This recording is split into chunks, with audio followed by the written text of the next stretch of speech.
Magandang umaga sa inyong lahat at maraming Ito'y buhay, lupang hinirang, kuyagan ang magiting sa manluluping.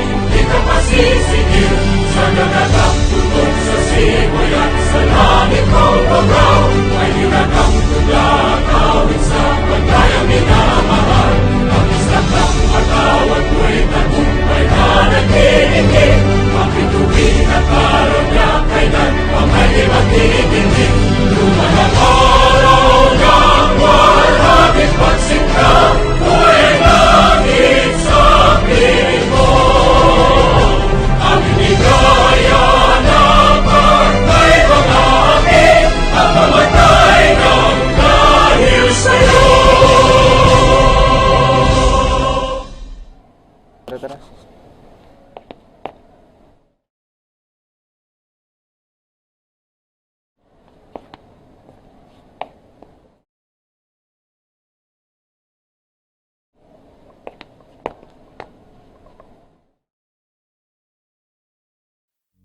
Let us pray. Dear Almighty and ever-loving God, we glorify your name. You have showered us with so much blessings, and your presence continuously remind us of your faithfulness and guidance. Lord, may we humbly ask for you to shower our speakers today with your greatest inspiration so that they may share the most of their knowledge, heart, and soul to the respective topics. May we also absorb the invaluable knowledge and experiences and put this into practice. We pray that you bless all the committee in charge, that they may be able to fulfill their tasks responsibly, and the objectives they have set may all be achieved. May your infinite grace lead to the success of this seminar, and may be the living witnesses of your genuine love, through the enactment of knowledge acquired through this activity. We ask this in the name of Jesus Christ, our Lord and Savior. Amen.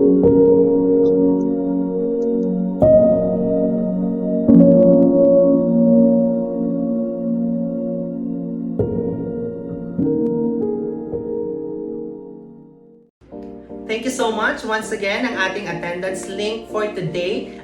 Major in Mathematics and graduated magna cum laude at Polytechnic University of the Philippines. Mga batang mandunong, gurong Mandalenyo at sa lahat ng mga nanonood ngayon sa aming YouTube page, matsayang araw po sa inyong lahat. I am Ms. Josemarie M. Alejo, a teacher from Andres Bonifacio Integrated School Senior High School Department, and I will be your speaker for today.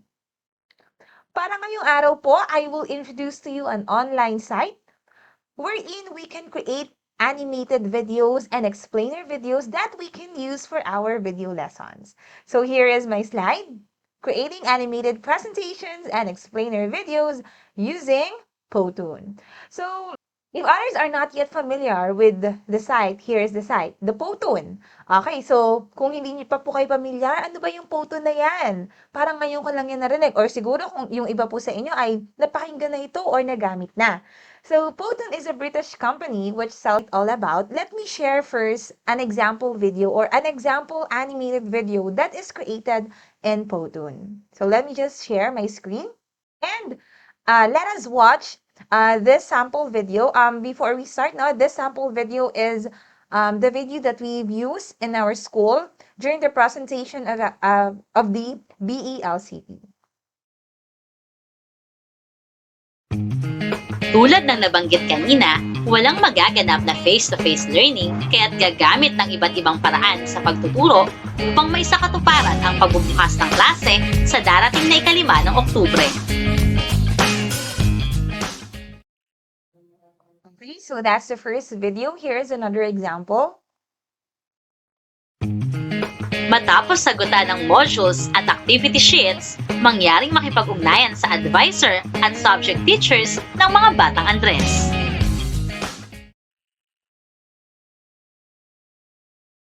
Alright, so kung nakita po ninyo or kung napanood ninyo yung shinare kong video, that is an example of an explainer video. Kung mapapansin natin, no, it is an animated explainer video. So meron itong mga characters may mga animation. So, bagay na bagay gamitin ang Powtoon if we are going to create explainer videos. So, what do we need or what to expect if we are going to create a video lesson or an animated explainer videos using Powtoon? So, first, it is an online application, online site. So, hindi po natin 'to magagamit offline. So, kailangan natin ng internet connection if we are going to edit our lesson here. Next, in Powtoon, meron tayong mga ready-to-use templates. O, yan, mapapakita ko po sa inyo mamaya kung ano yung mga templates na sinasabi ko na talaga naman na andyan na. Ilalagay na lang po natin yung information natin. Next one, we can create here an animated presentations and a DIY video animations. So here are the things to prepare before we start editing or creating an explainer video in Powtoon. Please make sure na meron tayo nitong mga sumusunod. First, we have a script. Second, we have an audio recording of that script. Next, dapat meron na rin tayong prepared pictures and videos na gusto nating i-insert sa ating explainer videos. And last one, of course, this one's the most important. We have to have a laptop or desktop and a good internet connection. And last, a Gmail account. I know teachers and students that all of us already have a Google account or a Gmail account that we can use upon registration on this site. Okay? So, bakit po ba mahalaga na dapat meron muna tayong script? There are some explainer videos na kahit wala ng narration, di ba? But if you are like me na gusto ko kasi na bukod sa nakikita ko, naririnig ko rin yung nakikita ko. Okay, so I always like to put narrations in all my videos. Para na rin marinig ng mga students ko yung boses ko and mas maramdaman nila yung presence ng teacher kahit walang face-to-face classes.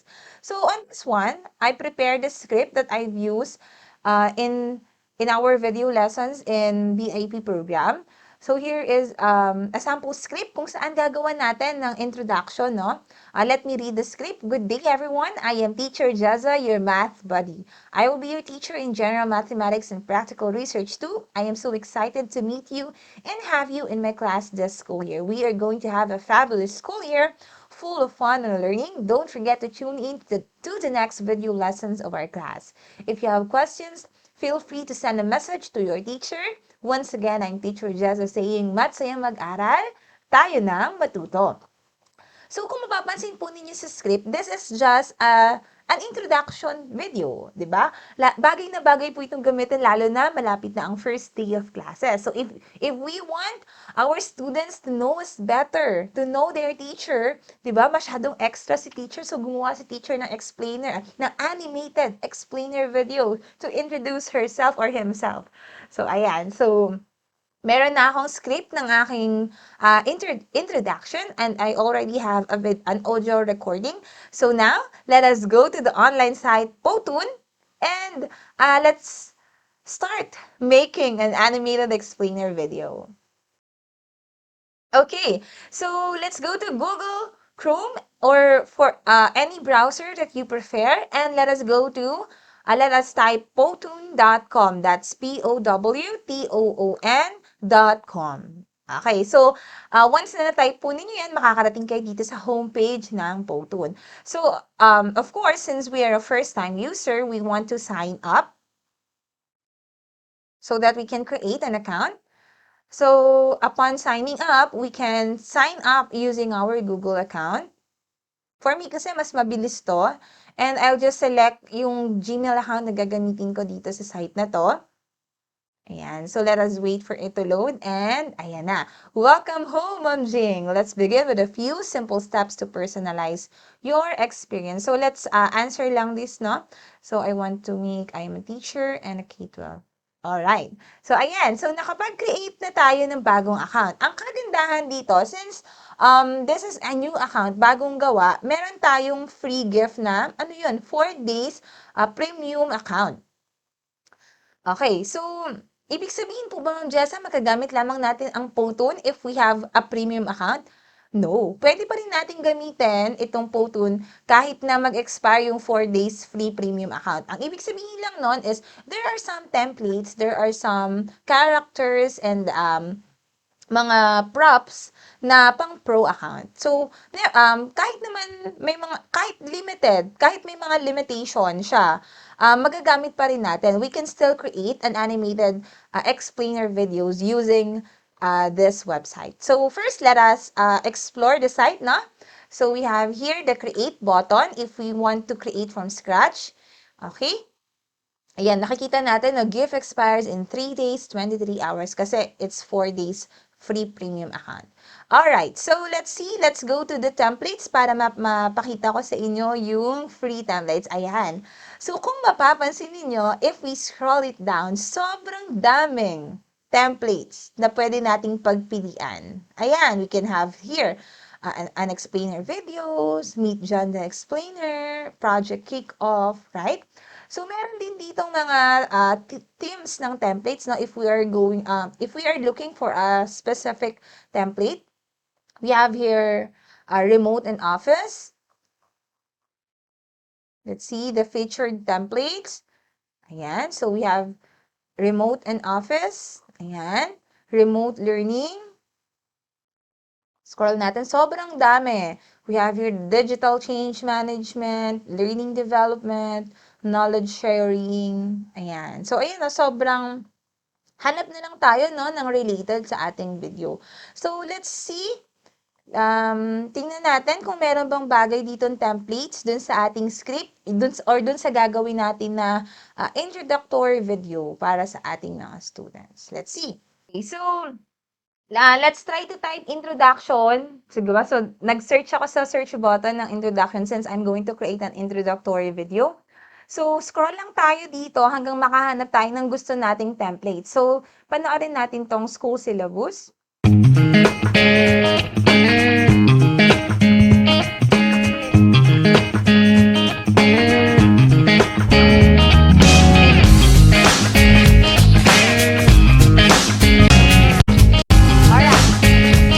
Okay, so, ayan na.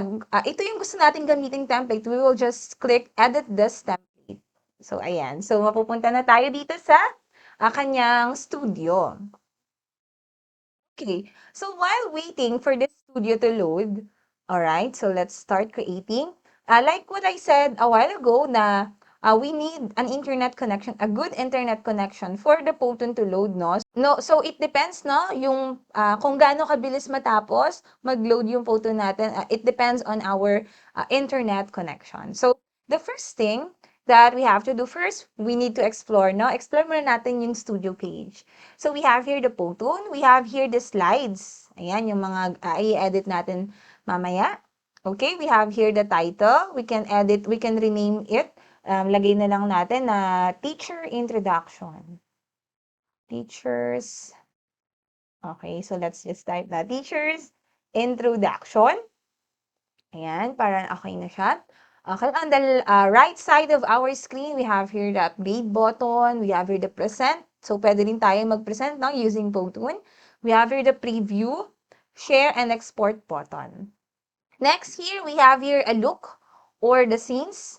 Diba? We can select different scenes for our Photon. Ano bang gusto mong itsura ng Photon mo? Do you want it to look like a modern edge? So, kung makikita natin yung mga characters, no? Parang mga cartoon-like. Next, we have here the whiteboard. Kung gusto mo lang na parang sulat kamay lang, di ba? Black and white yung characters mo. Next, we have, here, ito talaga cartoon, parang comic yung itsura. Next, we have the infographics and ito real. Okay? So, tayo, gamitin natin yung modern edge. Okay, next, we have here the scenes. Okay? Sa scenes, ito yung sinasabi ko na meron silang mga readily available templates. Kasi if we scroll this down, makikita natin, no, meron dito remote and office. Na kapag kinlik natin yan, no, automatic na gumagalaw na yan, na animation na lang yan. So, mamaya, habang nag-edit tayo, we can select. Ayan, we also have here health and lifestyle. Diba? Kung meron diyang applicable sa yung lesson, ayan, meron din diyang, laptops, bagay na bagay if we want to edit, no? Na related sa online classes. Ayan. And many more. Marami pa. Next here, we have here the background. We can edit the background of our slides. Pwedeng pictures. We can upload our own background or we can select background color, or we can also select kung ano yung mga nandito na. Next, we have here the text. If of course, we are going to add text no, sa ating explainer video. So, we can add here a title, a subtitle, or a body titles. Or, ito yung kagandahan dito. And ito yung favorite ko. We can select na ng mga video titles na nandito. And what's cool about this, no, teachers, is talagang animated na siya eh. Automatically na may animation na gumagalaw-galaw na. Ayun kasi, ako kasi nahihirapan akong maglagay ng animation sa Microsoft PowerPoint kasi hindi ko masyadong ma-explore. Gusto ko kasi medyo yung masayang animation, no? So, ayan. Marami dito. So, mamaya, no, kapag namili tayo na related sa ating audio. Okay? Next, we have here the characters. Of course, since we are going to create an explainer video, no? Marami dito mga characters. We can select, no? Meron dito ng character na teacher, all genders meron, all race meron din, and all jobs, no? Kasi katulad nito, may nurse, ayan. So, marami, no? Next, we have here the props or the elements that we want to select. We also have shapes, images, videos. Okay, so taas ko lang to. And sounds and the specials. Okay? So the first thing that we want to add is to select our narration. So let's click this one, this bottom. And kung mapapansin niyo or kung mababasa niyo, no, add voiceover. So katulad nga ng sinabi ko kanina, no, before we edit an explainer video in Photon, we must have, dapat meron na tayong prepared script and a voiceover of that script para dire-diretso yung paggawa natin. So, let me just add my voiceover. You can record. Pwede tayo mag-record directly on the site na Photon or we can upload kung gusto naman ninyo na mag-record muna sa phone. Na, okay? So, ako, nag-record muna ako sa phone ko. So, let me just select.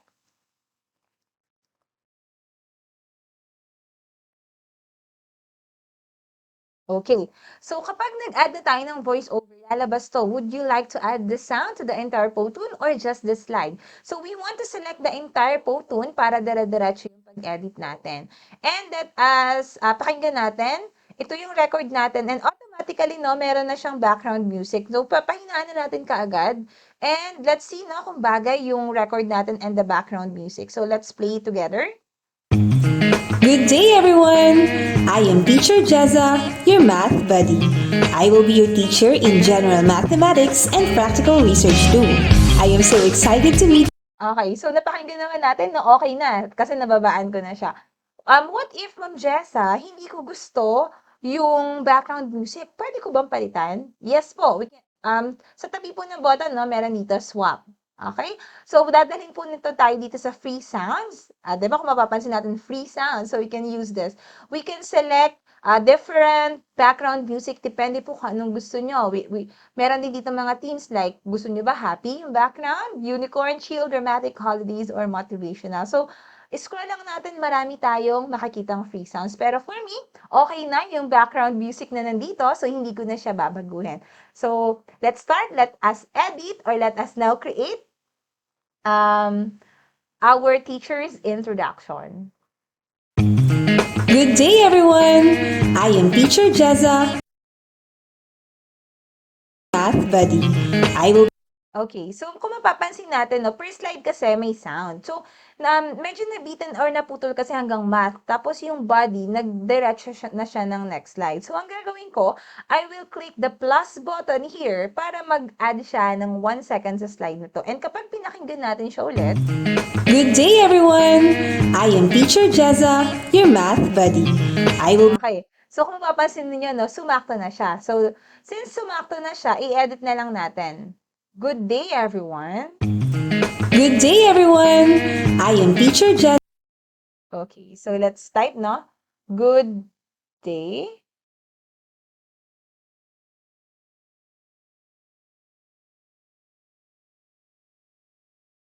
Everyone.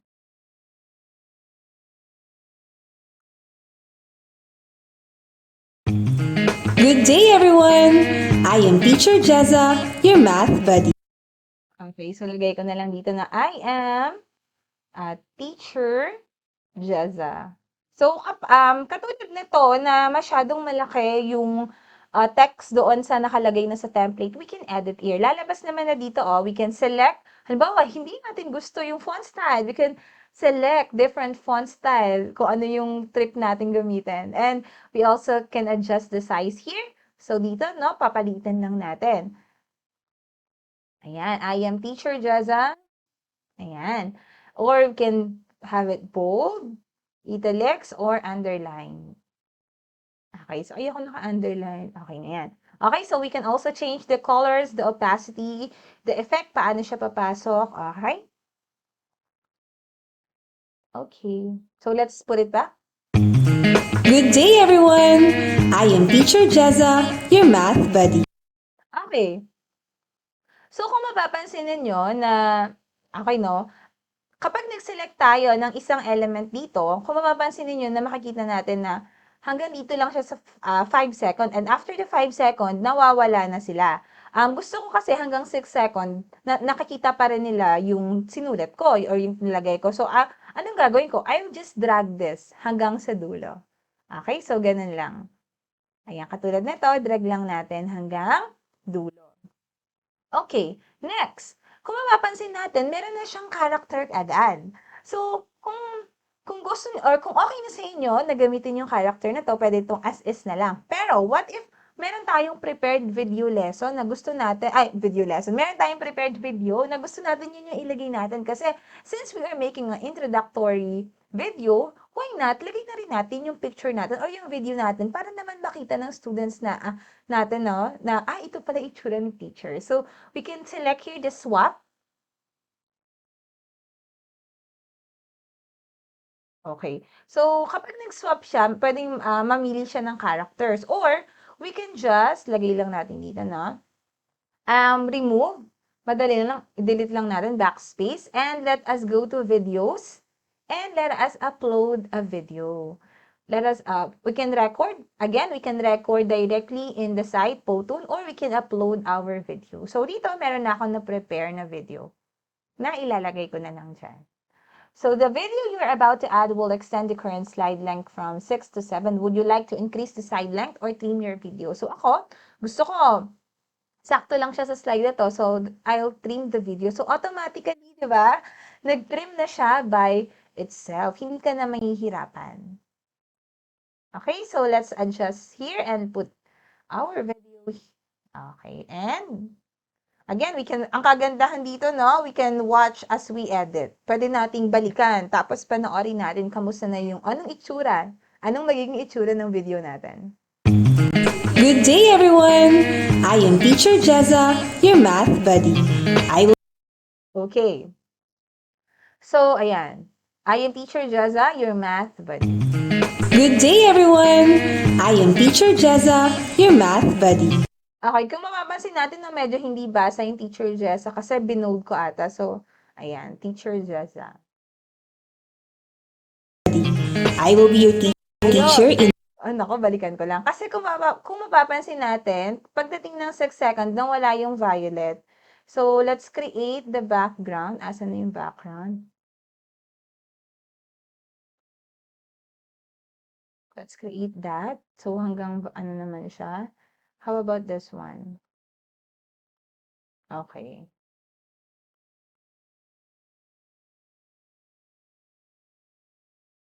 Okay. So, ayan, na-edit na natin. So, let's watch it again. Good day, everyone! I am Teacher Jezza, your math buddy. I will be your teacher in general mathematics and practical research too. I am so excited to... Okay, I will be your teacher in general mathematics and practical research too. In my class this school year. Alright, so para sa akin kasi, mas bagay yung slide 3 dun sa next line. So, ang kagandahan, ayan o, I can just drag the slide that I want para mapunta siya dun at matapat siya dun sa audio na gusto ko. Pakinggan natin. Be your teacher in general mathematics and practical research too. I am so excited. Okay. General mathematics. So, pwede ko na tong i-edit, no? General mathematics and practical research too.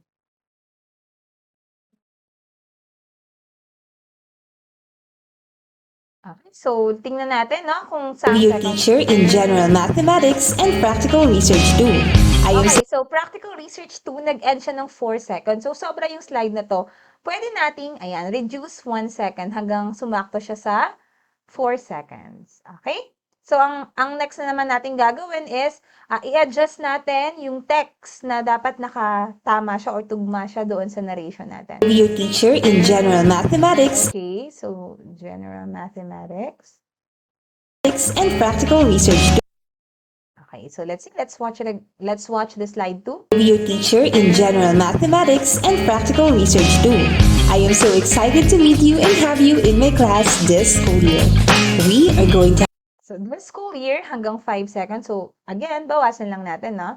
Tapos, ayan, kung makikita natin, no, yung characters itself, Ma'am Jessa, ang ganda ng character mo kasi gumagalaw.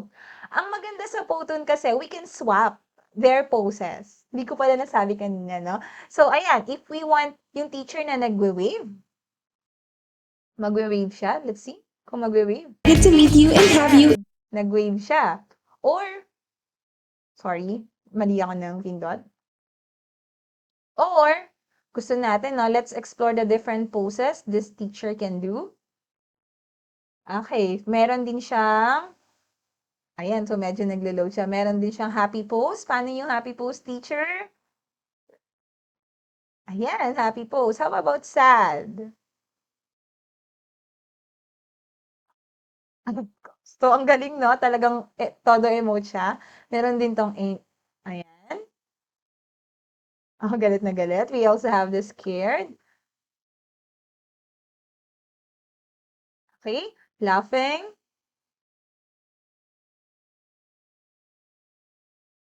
Ayan, thinking. Explaining. Ayan, and many more, no? Naku, kapag inisa-isa natin to, it will take too much time. So, since ang bagay na pose dito ay yung happy pose, so ayan, lagay na natin, i-click natin si happy. Ayan. Tapos, pakinggan ulit natin yung narration para lagyan natin ng text na bagay sa kanya. I am so excited to meet you and have you in my class this school year.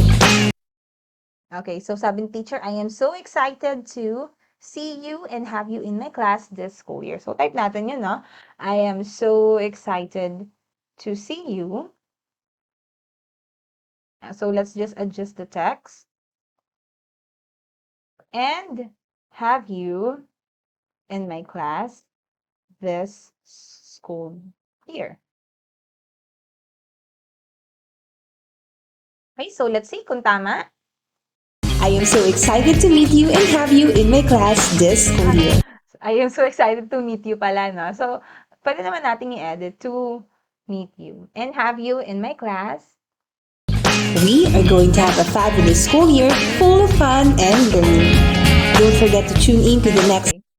We are going to have a fabulous school year full of fun and learning. So, balikan ko lang, no? Kasi hindi ko natandaan kung hanggang anong second nag-end yung sentence. Going to have a fabulous school year full of fun and learning. Okay, so that's 4 seconds. So, let's reduce our slide to 4 seconds. There you go. Going to have a fabulous school year full of fun and learning. Don't forget. We are going to have a fabulous school year full of fun and learning. So, syempre, we can remove yung mga unnecessary text na nakalagay sa templates, no? Okay, so for dito, para dito, I'm going to remove all the text and let's add. So, gamit tayo ng mga video titles na pinakita ko sa inyo kanina, na yung mga gumagalaw na, para makita, mas ma-explore natin. Going to have a fabulous. Okay, so let's go to text and let us select a video title. We are going to have a fabulous school year full of fun and learning. So, hanap tayo ng bagay doon, no? Text. Okay, so meron din pala dito ng mga text elements, yung mga bubbles, text bubbles. Okay, we have here the design text.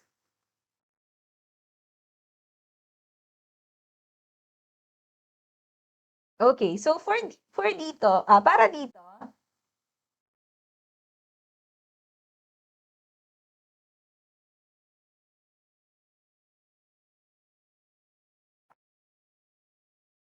Okay, so I'll select a title.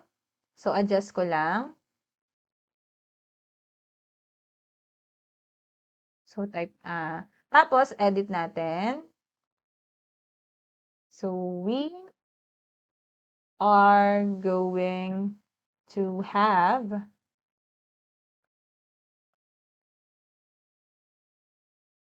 a fabulous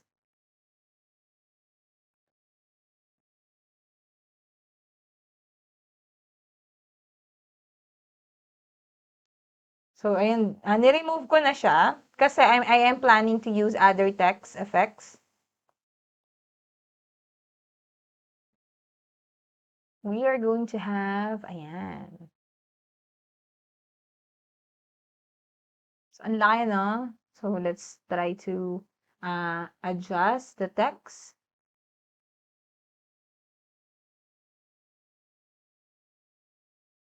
Ayan. And now, let us edit. So, ito, hindi naman to kailangan. So, kung mapapansin natin, no, medyo hindi kita yung kulay. We can edit the color. We can make it black. Okay. And, Going to have a fabulous school year full of fun okay. Fabulous. Fabulous school year. School year.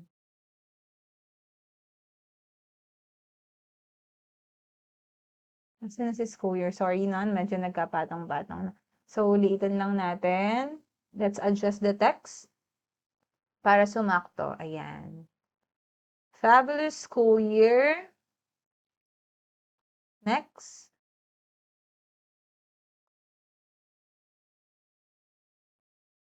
and learning. Full of fun and learning. Okay, full of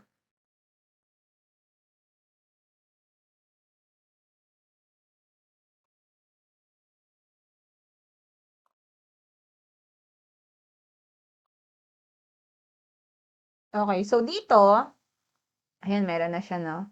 Shoes and more. Bagay ito sa fun and learning. So, adjust lang natin. Tapos, ayan.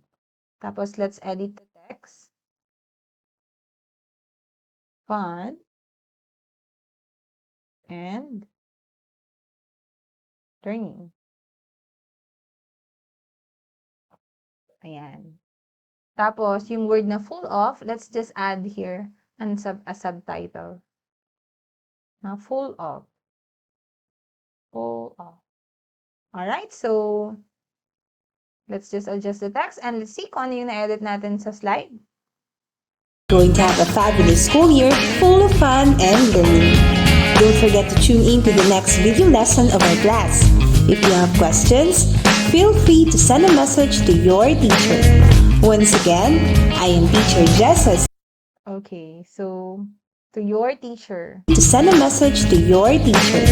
Once again, Hanggang 9 seconds, no? Okay, so para sa line na yon, halimbawa, no, parang hindi na bagay, hindi ko na gusto tong slide na to. Gusto ko siyang palitan. So, I'm going to select the scenes. Ayan. Tapos, hahanap ako ng bagay na scenes na kung saan parang kinokontak nila si teacher. So, hanap tayo dito. Ang kagandahan dito, ayan, no? Do you want to replace the slide content? The scene you just selected will replace the existing content. So, mare-replace nito yung na-select natin, no? So, yes, continue. And let's watch. Habang naglo-load siya.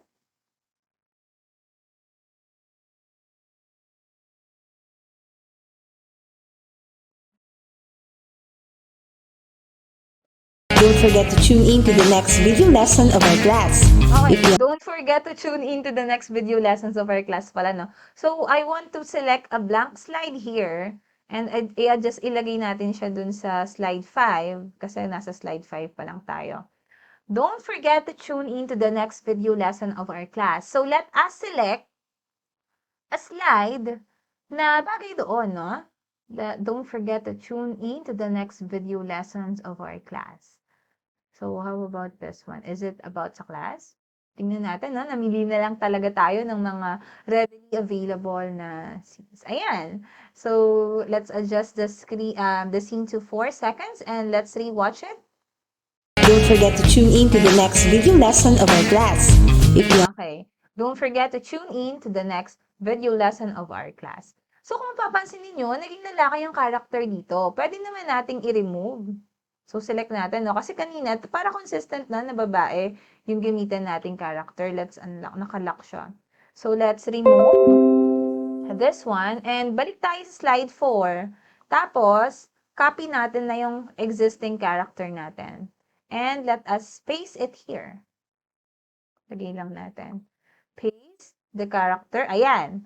Tapos, kung mapapansin niyo, dapat nakaharap siya sa kanan. We can, ayan na, we can change or we can flip. Ayan. Tapos, nakatayo siya, dapat nagta-type. So, let's click the pose and hanapin natin kung meron siyang typing. Ayan, very good. So, ayan, bagay na bagay, saktong-sakto. Nakakita tayo ng post na typing na bagay sa slide natin. So, adjust na lang natin, no, si teacher para sumakto siya sa upuan niya. Ayan, there you go. So, balikan natin yung slide. Let's rewatch. don't forget to tune in to the next video lesson of our class. If you have questions, feel free to send a message to your teacher. Once Ayan. So, para sa akin, bagay na tong slide na to.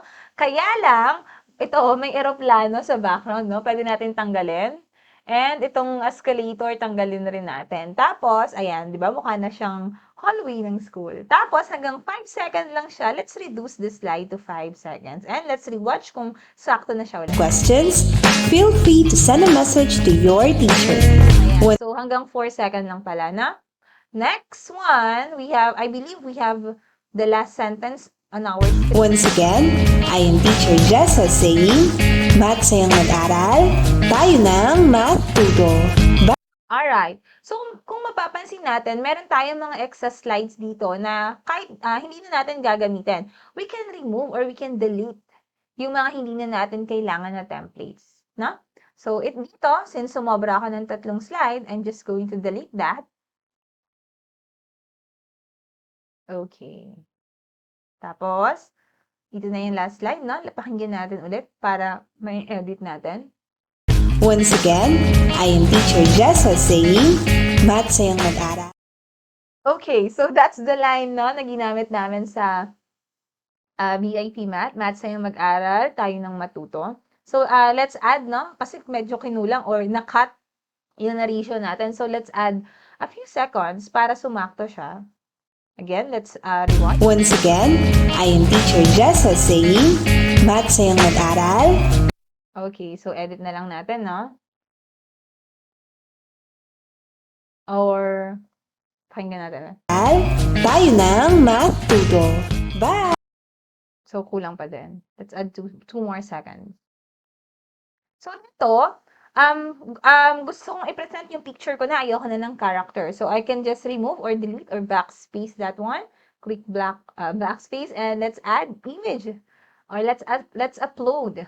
Okay, pwede tayong mag-capture, no, ng own image natin. Pero ako, meron akong save picture, no? So, I'm just going to select my photo na na-download ko na a while ago.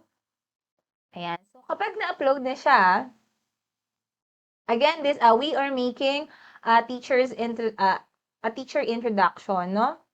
Kasi ito lang mali. Again, what we are making is an introductory video for our students. Once again, I am Teacher Jessa saying, Math sayang mag-aral, tayo ng math. Okay, so ayun na lang yung ita-type ko dito, no?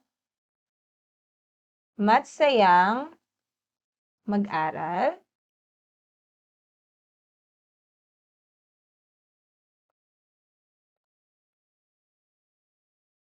Okay. So, taas lang natin to kasi natatakpan yung text. So, math sayang mag-aral. So, let's edit this one. Tayo ng, so, datan din natin. And then, let's adjust. Tayo ng math tutor. There you go. Okay. So, tapos na tayo, no, sa ating slides na nagawa. How many slides? So, nakagawa tayo ng 7 slides. So, let us save our work. Pwede nating hindi na pinutin yung save kasi since this is an online platform, online site, automatically na nagsasave, na, auto-save yung mga ini-edit natin na presentations. And, let us, sorry, may napindot ako. Ayan. Let us select this one, the preview, so that we can watch the preview of our explainer video. Good day, everyone! I am Teacher Jezza, your math buddy. I will be your teacher in General Mathematics and Practical Research too. I am so excited to meet you and have you in my class this school year. We are going to have a fabulous school year full of fun and learning. Don't forget to tune in to the next video lesson of our class. If you have questions, feel free to send a message to your teacher. Once again, I am Teacher Jessa saying, Math sayang mag-aral, tayo ng Math Tutor. Bye! Okay. So since we are using an online platform, no, na hindi naman natin binili at hindi natin binayaran, no, meron tong logo sa baba na created using Powtoon. Kaya lang, sobrang liit lang naman ito. And I assure you na it does not affect the quality of our created video lessons. Now that we are done creating our explainer video, paano mo naman ito share sa student mo? Okay, we can click here, the share button, export and share. Kapag kinlik natin tong export and share, magkakaroon tayo ng link kung saan pwede natin i-share sa students natin, magdadirect sila sa Powtoon page. Or, we can click export. Sorry. We can click export. We can download this one as PPT. Pero since this is a video, no, let us, and gusto natin i-share natin sa mga student natin through YouTube na, or meron na si teacher na YouTube channel, no? So, we can export this using YouTube. At kapag in-export natin siya using YouTube, automatically, ayan, magsaselect ka na lang ng account mo. Add your account and select kung ano, syempre, if you're using your own computer, no? For this one, I'll just select my personal email. Okay, and allow.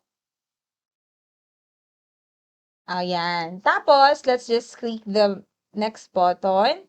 Okay, so we have here the details, no? What is the title of your created video? Ano yung category niya? Education. So, let's create next. Ayan. So, we cannot remove the watermark since this is, we're just using this for free. And also, ayan, yung quality lang na highest is 720p, pero that's not bad ha, kasi sobrang linaw na rin and ang ganda rin ng animation. So, let's upload with watermarks.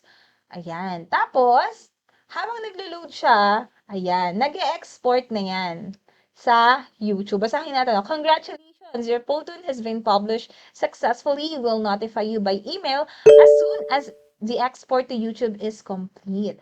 If this Powtoon contains live video, the export process may take a bit longer. So, ayan. So, naka-upload.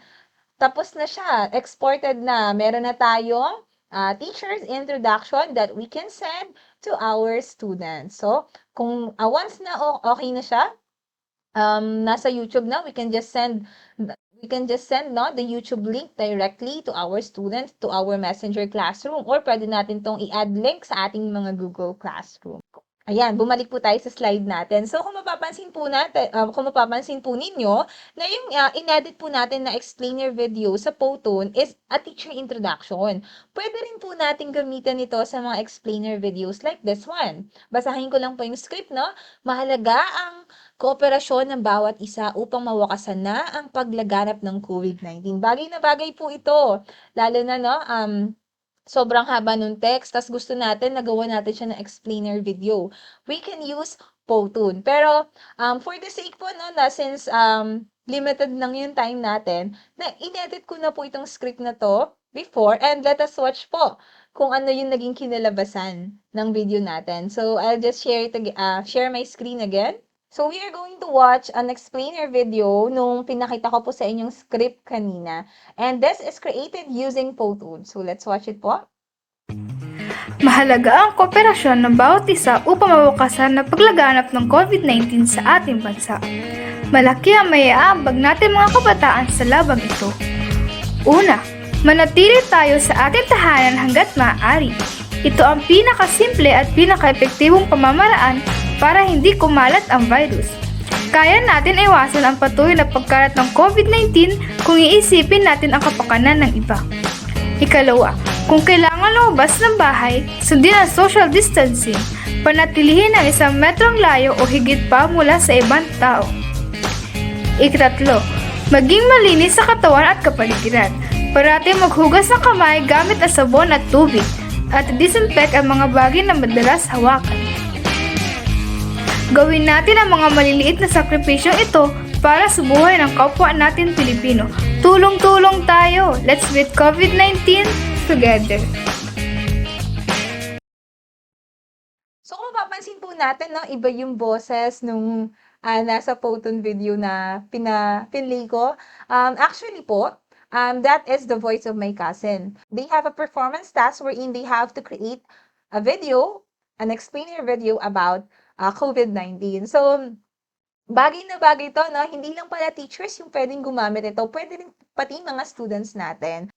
That ends my presentation. I hope I imparted something important to all of you. Don't forget to tune in, subscribe to the MTM channel para sa mas marami pang video lessons.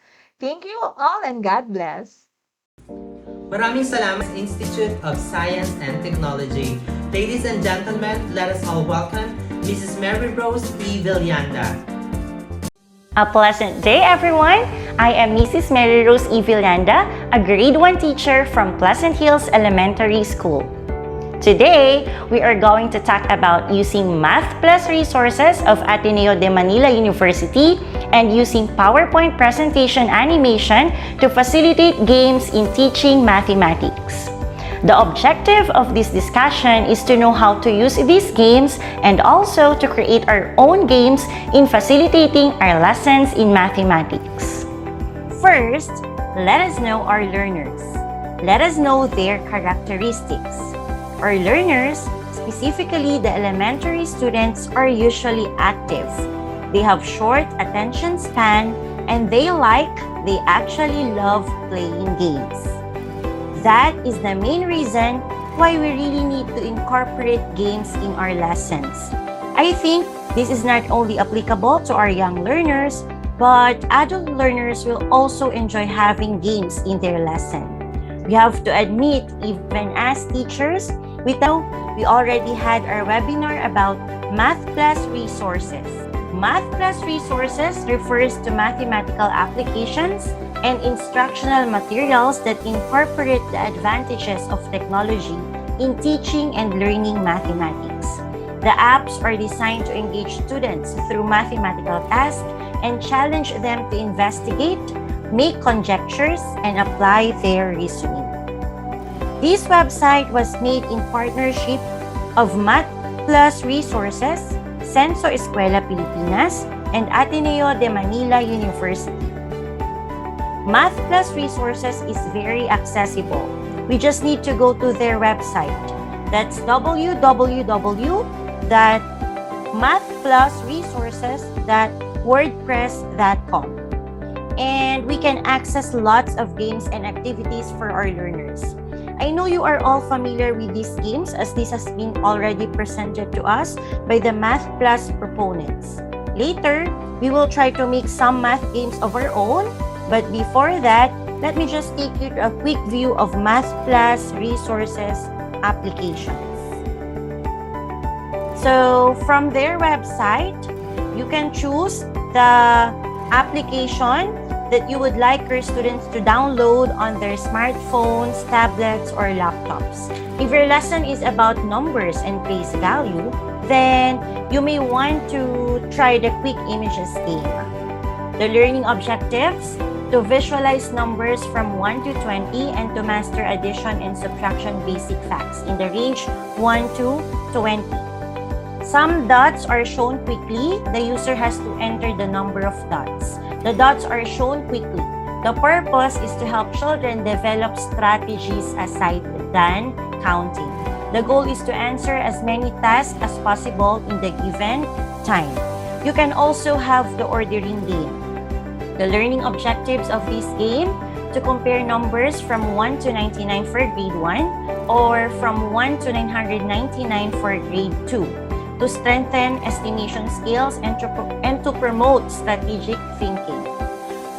A random number is given. The user has to drag the number to a row so that the numbers appear in ascending order. And the user has to apply estimation skills and strategic thinking to complete the task within the number of chances given.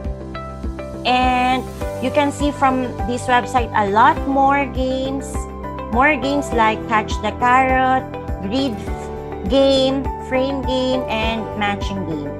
Don't worry, later I will show to you how to play some of these games. If your lesson is about addition and subtraction, you may want to have these games as their enrichment activities. These are the games suited for this specific lesson. Grid game, frame game, matching game, target sum, number puzzles, and number search. For multiplication and division, they also have their multiplication game. If your lesson is about fractions and decimals, you can use the matching game and Catch the Carrot game.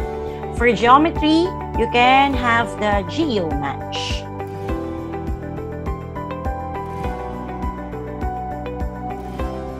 So now, let us see how these games really work. We will try the matching game and the quick image game. So here, as you can see, I already downloaded the game. Let us first try the matching game. Let's open it. And there you go. You can choose from the options given here, the number type, whole numbers, fractions, or decimals. For the range, you have your 1 to 10 or 1 to 100. And then for the game mode, you also have options. And for the number of cards, you also have options. So there you go. Let's start playing this game. In this game, you just need to match the dots, count the dots, match it with the correct numeral. Okay, let's try it. 6, 10, 1, 4, 10, and 3. So you can play again or you can exit the game. Or you can have a screenshot of this one. Ask your student to have a screenshot of this one and then send it to you via Messenger.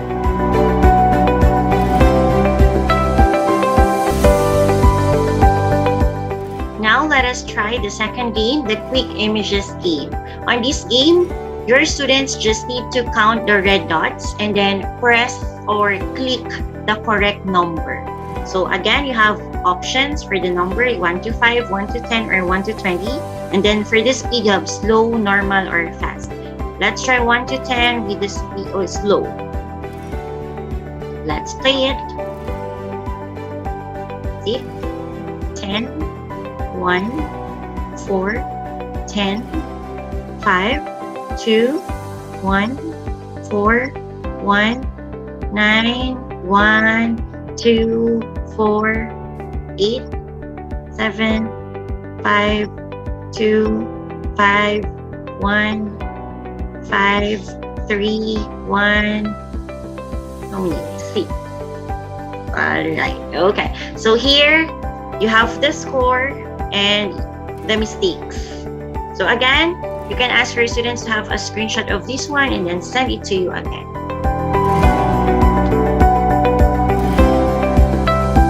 See, those are all fun games that we can incorporate with our lesson.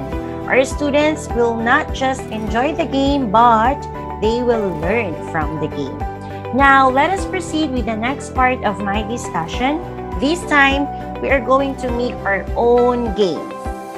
And we will just use PowerPoint presentation in creating games. You can use these games when you're actually presenting your lesson. These are interactive games. it needs students' participation. Let us start with the first one. The first one is called memory game. On this game, you will just ask your students to flip the cards.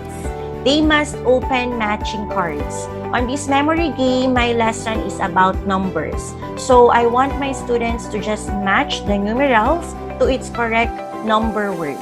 Let me show you how it's done. For example, you will ask your student, which one do you like to open first? And then maybe one of your students will answer, teacher, I want to open letter C. Then you have to open it. And then, of course, you tell them that you have to find the number word for these numbers, 17. So we have to find the number word. Let's try to open another one. Oh, they are not matching, right? They do not match. So if that's the case, then you have to tell your students that, I'm so sorry, but I have to close them again, okay? So here, they have to familiarize themselves with the position of the numbers. They have to remember the position of the numbers. Okay, let's try again. 16. No, not again. Close it again. Remember, this should be done with your students, okay? With your discussion. Let's try 16, 18. No. 17. There you go. If they match, then no need to close them again. Open another card. 18, there you go. Okay. 16, yeah, that's it. 20, yes. Okay, you can close if they do not match. And then 19, so perfect. We already completed, or we've already opened matching cards. The question here is, how can we do this memory game? Let me show you how. The first thing that we need to do is to create the boxes para po dun sa ating mga cards. So, insert lang po tayo ng shapes. So, yung simple na magagawa natin for memory game is to have 4 boxes. Para mukha-mukha po yung kanilang sizes, you can resize it here, 7 by 7. And then, copy and paste na lang. So, you can make 4 boxes. Simple memory game muna tayo. So, ito po yung nasa likod. Yung kapag in-open or in-lift natin flip natin yung mga cards, ito yung lalabas. So, dyan yung mga answer. So, you can write here 1.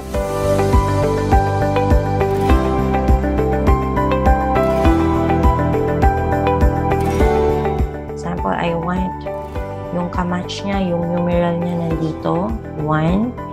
And then, write 2 here, numeral 2, and then the number word here, 2. Yan. So, ready na yung ating back. Yan. So, dahil may cover yan, kailangan, insert ulit tayo ng shapes. Dapat same size para ma-cover natin yan. 7 lang. Gusto ko 7 because that's my favorite number. Then, para hindi tayo ma-confuse, you can change its color. Maybe have it yellow. So, yan yung pang-tatakip po natin. To cover that one. Okay? So, you'll need again 4 squares or boxes.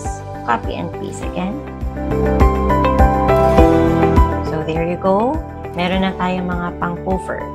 So, lalagyan natin ulit ng label. For instance, I would like to have the alphabet para madaling ma-mention ng mga bata or anything that you would like to have. Yan.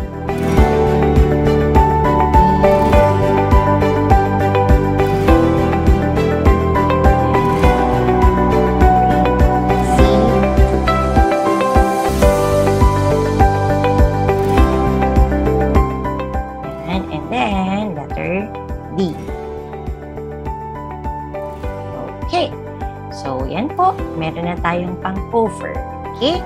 Para maging ready na tayo sa pag-animate, change muna natin yung mga names ng mga boxes na to para hindi tayo malilito mamaya sa ating animation. Punta lang po sa home and then select, selection pane.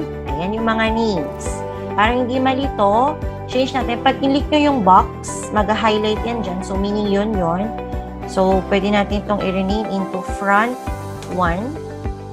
This one is front 2. This one is front 3. Next is our front 4. What happened? Sorry. Next one is our front 4.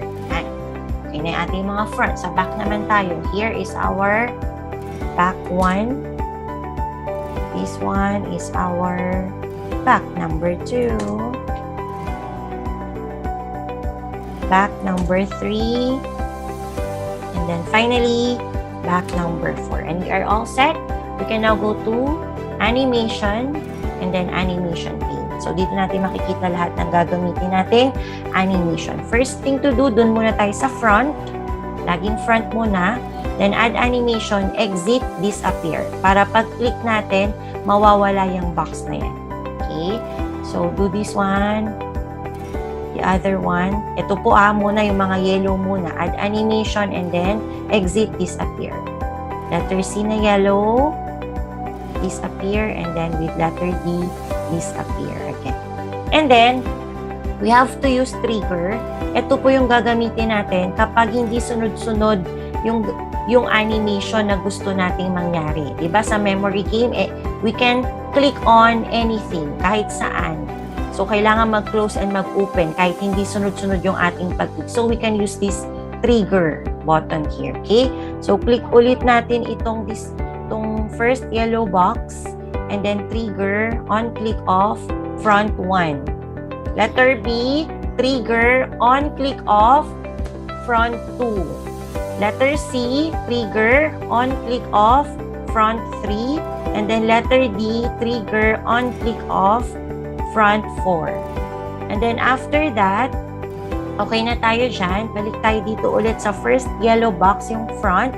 Then, add animation, appear. Ayan. Letter B, add animation, appear. Letter C, yellow box, add animation, appear. Letter D, add animation, appear. Then, going back here, with the number 1 that we have here, trigger ulit po tayo on click off back 1 naman. Okay? Dito ulit sa number 1, click lang natin yung number 1, trigger on click off back 2.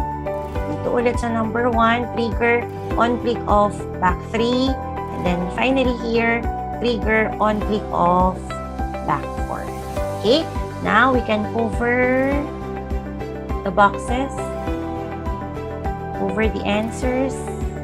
Then we can try if this one will work. Okay, so slideshow lang po tayo. And then let's try it.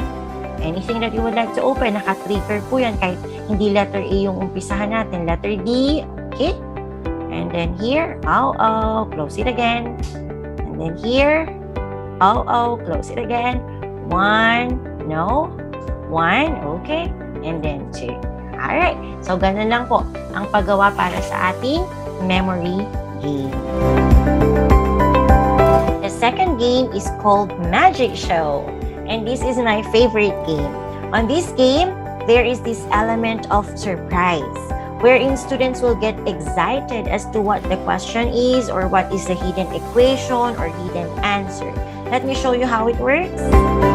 And by the way, my lesson here is about addition. So dahil grade 1 mother tongue po, ang ating panuto ay nasa Tagalog din. Para makita ang tanong, sabihin ang mahiwagang salitang math saya. So, meron tayo dyang magic hat. Ano nga ang ating mahiwagang salita?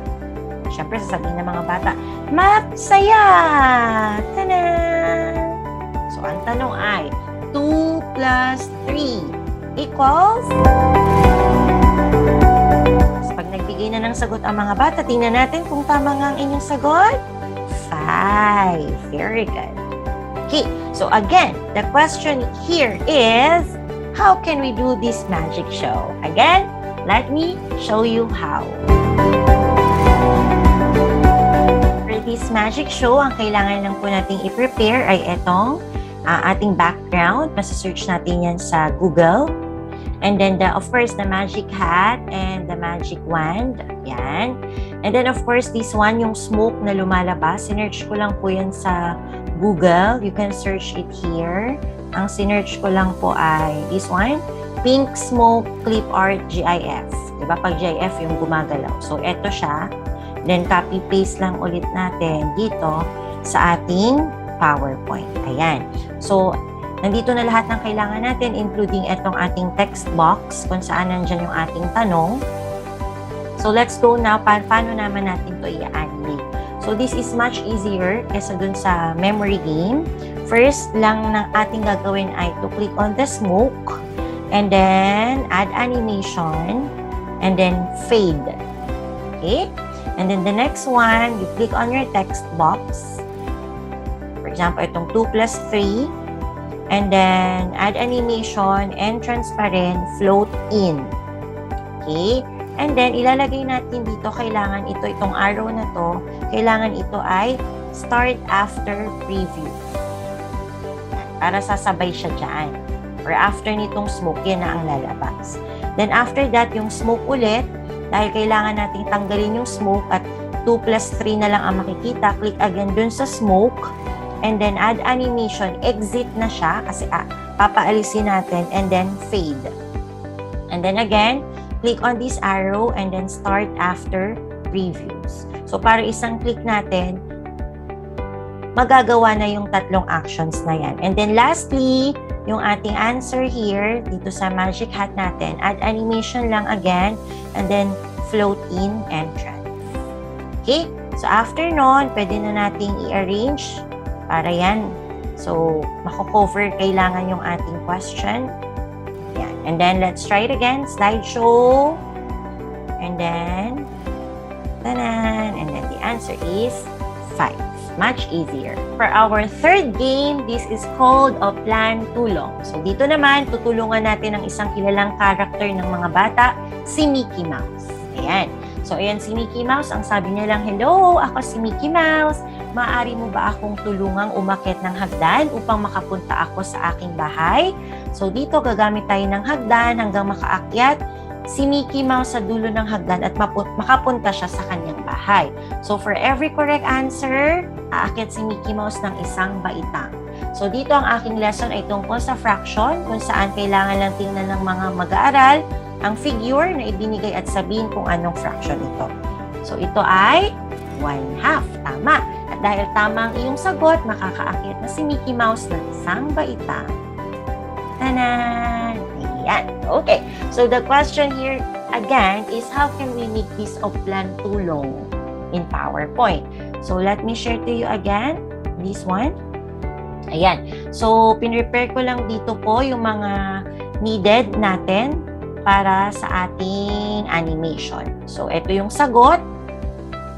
Yan. Pwedeng kahit anong shape na gusto mo. Ito yung figure na gusto nating itanong, si Mickey Mouse, yung ladder, at syempre yung background. So, dito na po tayo sa animation. Uunahin muna natin ipakita ang figure at si Mickey Mouse. So, appear lang natin silang dalawa, sabay po yun. And then, yung sagot na 1/2, appear lang din. And then, papatanggalin na natin yung sagot, saka yung figure para si Mickey Mouse na lang ang matira at aakyat na siya. Add animation, and then exit tong dalawa na to, disappear. And then lastly, click lang natin si Mickey Mouse at papaakyatin natin siya sa hagdan. Add animation, ang gagamitin naman natin ay motion paths. Ito tayo sa custom path para makaakyat si Mickey Mouse mula dito kung saan yung hanggang saan gusto. Dito muna sa unang baitang. Yan. So, tingnan na natin. Slideshow. Ayan ang figure. Anong fraction yan? 1/2. Then disappear at nakakaakyat na si Mickey Mouse sa hagdan. Sa unang baitang. At syempre, sa dulo ng ating tanong, makakapunta na si Mickey Mouse sa dulo ng ating hagdan. Ayan. So, aakyat na si Mickey Mouse sa dulo ng hagdan at tanan! Sabi ni Mickey Mouse, narito na ako sa aking bahay. Maraming salamat sa tulong mo. Bilang gantimpala, bibigyan kita ng 3 bituin. So, syempre, parang achievement yun sa bata na natulungan nila si Mickey Mouse. Natuto na sila, achievement pa nila na nakatulong sila, and then they will receive their reward here. For our fourth game, final game, this is called Pop the Balloon. So, padali ng padali yung ating mga game. So, dito naman, ang lesson natin ay composing or decomposing. So, meron tayo ditong bilang, merong mga magpa-pop up na balloons. Yan, 2 plus 5, 5 plus 5, 3 plus 7, 6 plus 4. Pipiliin lang ng ating student alin dyan yung hindi. Ang sum ay 10. So, ayan, kailangan i-pop natin yung balloon na hindi sum ay 10. So, ito yon 2 plus 5. So, just click on that one and tada! That's the answer. So, madali lang pong itong gawin sa ating animation. All you have to do is this one. O, again, prepare the things that we need. Ito lang, text box lang po ito. And then the background. And then yung ating mga balloons na nilagyan ng text box sa loob. Ayan. And then, with the animation, so itong ating first balloon, with the text box, dalawa sila kailangan magkasabay, fly in lang po natin. Fly in. Then with the second one, fly in. Third balloon, with the text box, fly in. And then the fourth one with the text box, fly in again. And then with your answer, ito yung kailangang mawala. So click again the balloon together with the text box. And then add animation, exit, fly out there. Ayan. So easy as that.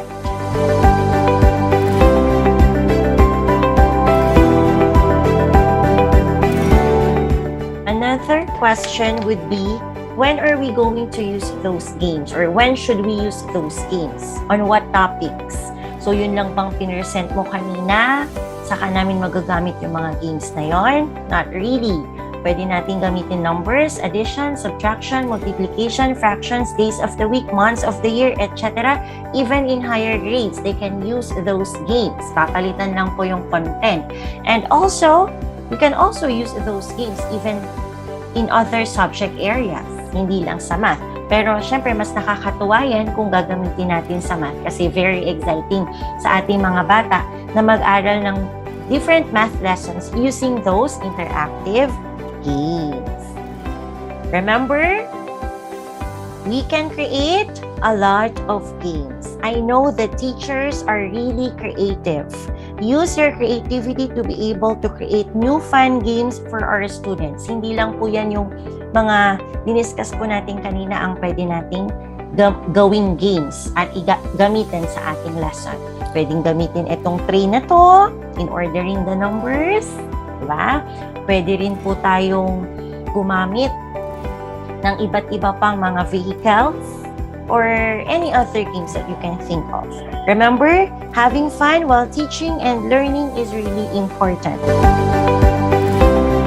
Teaching will be easier when incorporated with games. Learning will be so much fun when incorporated with games. So, let us have some games and have some fun.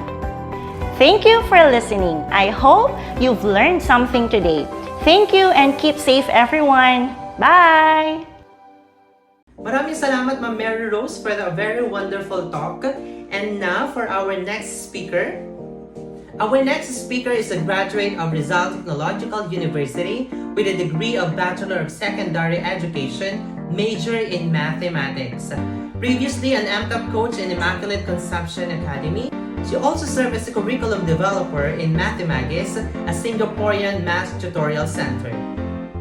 She is also a Gawad Kalinga volunteer and a trainer of White Team Leadership Training Team up to present. She is a Teacher 1 from the city of Mandaluyong Science High School. Ladies and gentlemen, let us all welcome Mrs. Nadja L. Olios. Ayan. So, good day everyone. Magandang araw po sa lahat ng mga nanonood sa amin sa araw na ito. I am Mrs. Nadia Olios and we are going to talk about mathematics and technology for today. So, I was tasked to share with you the different technologies that I've been using in my math classes. But before we share and talk about it more, I want to recall, no, before the pandemic, I guess we can all say that ICT integration or technology integration is one of the key indicators that our observers are looking into whenever they sit in our classes. 'Di ba? Hinahanap nila yan, yung mga ICT or technology integration, and pinaghahandaan natin yan. So I want to ask you this question. What do you think are the benefits of teaching math using technology? Or why is it important that we integrate ICT in our lessons? Ayan, I'm sure you already have a concrete answer to that question. No? Na napakadali niyang sagutin, lalo na sa panahon ngayon. So I think the reason is more evident now that we are facing this online setup because of this pandemic. Whether it's Messenger Classroom or Google Classroom, we need to think a way to introduce our lessons effectively to our students in this online distance learning setup. A lot of us need to go away with our comfort zone and be familiar with all this technology, with all these tools that we have because we need to deliver our lessons to our students effectively using technology. So aside from that reason, there are many other benefits in using technology in the math classroom. So according to Christine Sharaldi, an education consultant and instructional coach with specialization in the fields of educational technology, technology provides dynamic opportunities for instruction in math. So that's the key words. It provides dynamic opportunities. So in our case, in this online setup that we have, we don't only stick with the four corners of our screen. We go beyond. Using technologies allow us to go beyond the four corners of our screen. No? So it can enhance the learning process and make concepts come alive through engaging and interactive media. It may also offer additional supports to address the needs of all learners and create customized learning experiences.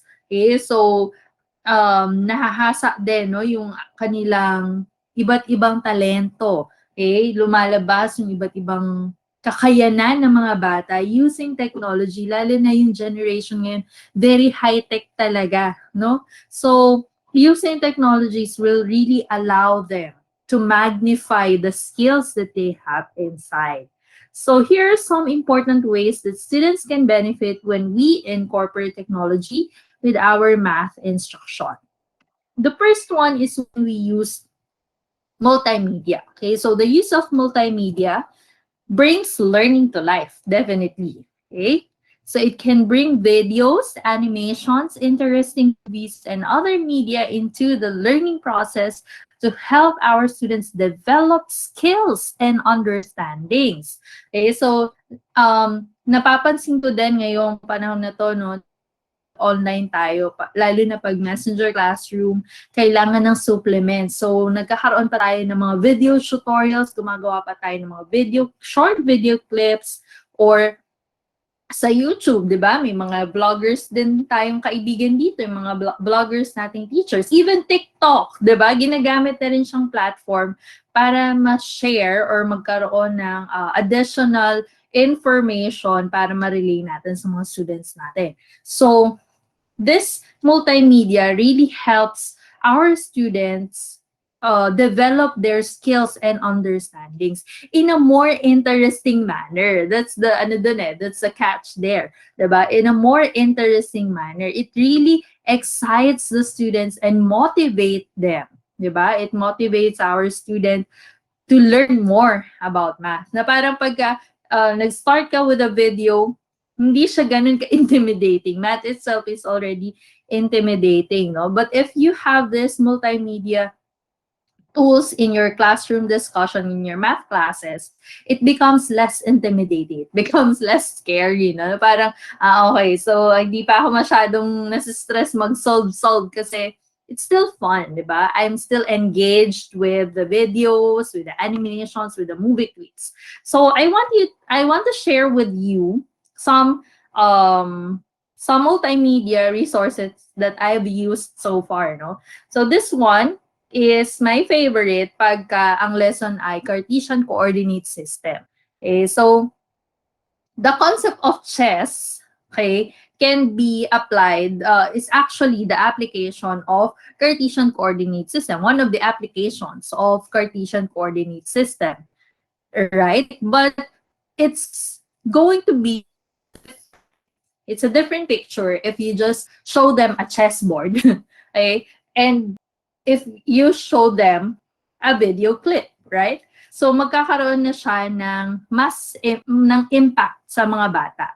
Okay? It will become more fruitful to the students' learning experience. Okay? So iba yung dating niya kapag chessboard lang pinakita mo and pag nilagyan mo na siya ng konting kulay, gumamit ka na ng video clip. So gustong-gusto kong gamitin tong Harry Potter chess scene. Harry Potter never gets old, okay? So, yeah, relate na relate yung mga bata dyan. Pag feeling nila, nanonood lang sila, but you're actually showing them already the application of Cartesian coordinate system. Diba? From there, pwede na rin umikot yung discussion mo. You can already talk about how the pieces move, ano yung mga coordinates na ginagamit, and it already touches your discussion, some parts of your discussion, di ba? In a more interesting manner. So it's very engaging to the students kasi nga, nahuhook niya yung interest nila, na-catch mo na yung interest nila, di ba? And hindi pa siya ganun ka scary nga, nakakatakot dahil wala ka pa naman masyadong sinusolve dyan. You're just talking about the idea, no, of Cartesian coordinate system, how it works, right? So, hindi siya masyadong stressful sa mga bata, kumbaga. Okay, so yan. Pagka nag-start ako ng lesson ng Cartesian coordinate system, ito yung ginagawa kong motivation. So it's just 1 minute and 45 seconds. Sobrang bilis lang niya, but the impact to the students is very big. Diba? So yeah, you can go about it. You can provide guide questions, how the chess pieces work, ano yung mga tinitingnan, left and right, horizontal axis, vertical axis, tapos saka mo na ipasok yung lesson mo ng Cartesian coordinate system. Okay? So yeah. The next one that I also frequently used is the TED Talks. Okay, the TED videos. Yan, gamit na gamit ko rin yung mga TED videos. Gustong-gusto ko rin siyang gamitin.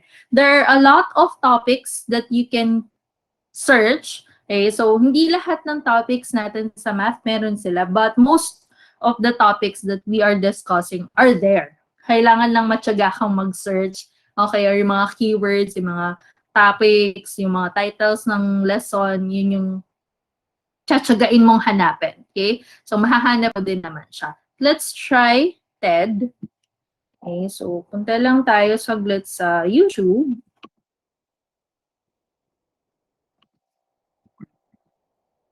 So, pag tinype mo si TED Ed, syempre maraming lalabas dyan. Pwede mo namang i-specify na yung topic na gusto mong i-search or just TED Math. Tapos yan, browse ka lang dyan.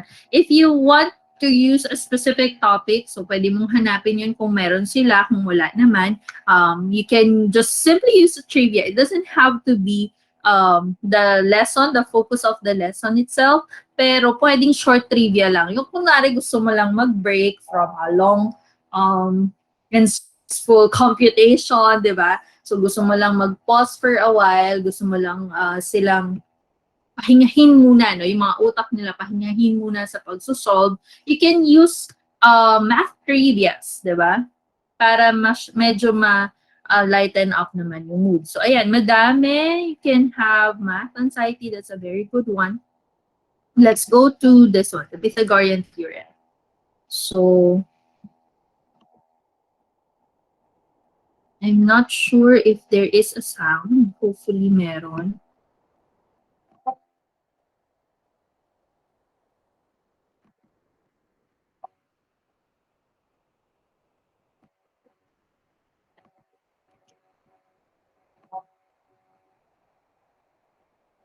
Let me stop sharing first para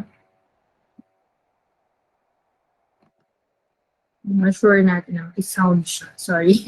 Sorry about that.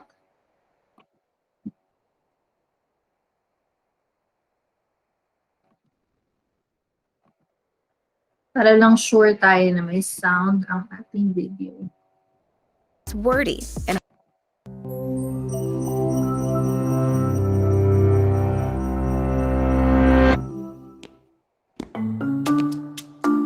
What do Euclid, 12-year-old Einstein, and American President James Garfield have in common? They all came up with elegant proofs for the famous Pythagorean theorem, the rule that says for a right triangle, the square of one side plus the square of the other side is equal to the square of the hypotenuse. In other words, a squared plus b squared equals c squared. This statement is one of the most fundamental rules of geometry and the basis for practical applications like constructing stable buildings and triangulating GPS coordinates. The theorem is named for Pythagoras, a Greek philosopher and mathematician in the 6th century BC, but it was known.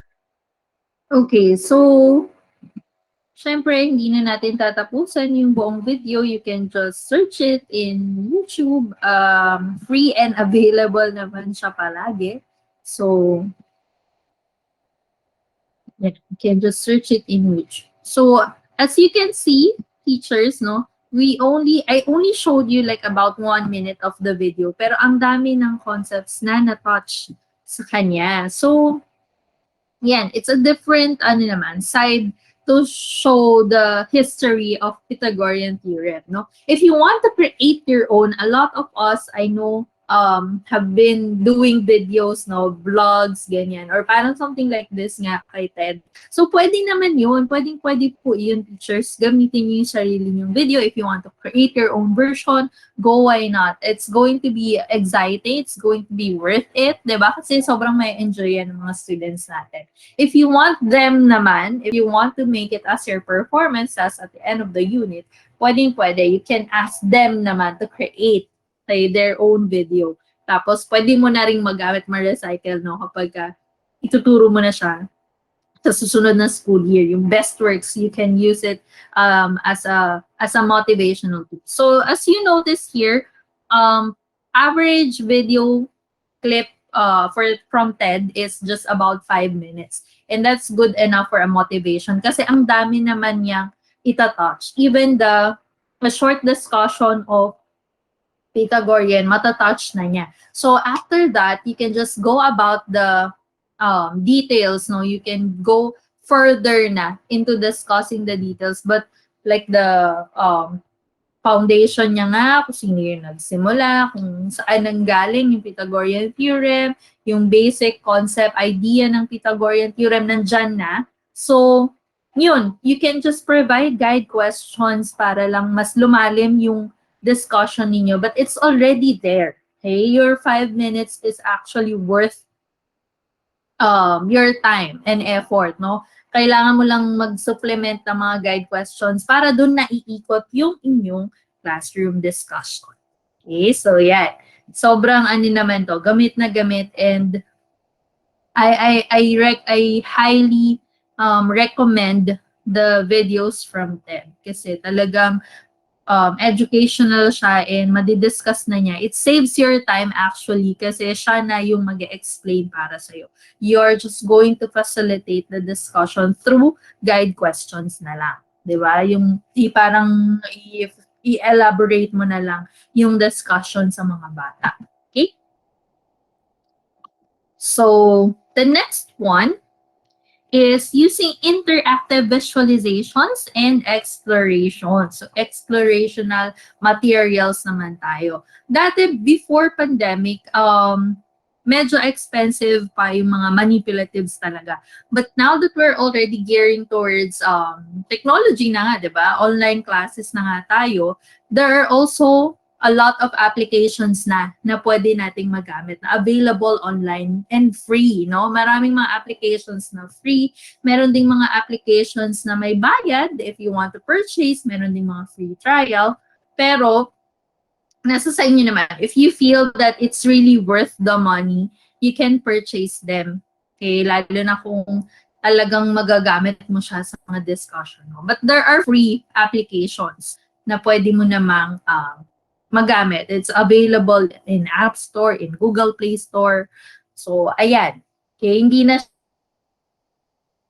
or na talagang concrete manipulatives yung ginagamit. So, it definitely makes making math visual goes beyond the student engagement. Okay? Brain research indicates it to be integral to learning math. That they really need to explore, that they really need visuals para mas makonect nila yung mga concepts. So representing all mathematical concepts visually and including all visual activities at all grade level can greatly help students. Ayan. So, pag naisip natin na, manipulative, parang na bablock na agad natin siya na naisip na agad na, pang elementary school, pang preschool, pang bata. But actually, teachers know. It says here that including all visual activities at all grade level can greatly help students. So kahit pa yung mga nasa senior high school natin, ma-appreciate nila itong mga manipulative. We just need to look for the correct or the appropriate applications for them. Of course, syempre, nag-iiba din yung demand ng age nila, no? So you look for the appropriate application for your students, for your kids. Okay, so you have to analyze muna kung ano yung trip nila, kung ano yung okay sa kanila. Kasi minsan kahit pa sa palagay mo pang bata siya, pero in reality, pag pinakita mo sa mga bata, kahit nasa senior high na sila, nag-e-enjoy pa rin sila, relate na relate pa rin sila. And remember our mantra, learning by doing. So, lahat ng level talaga ay hindi exempted dito. Okay? So, walang level na exempted dito because everyone can learn through visual representations and explorations. Okay? So, I just want to say that this part, because if we want to invest in explorations, you must be ready to invest your time.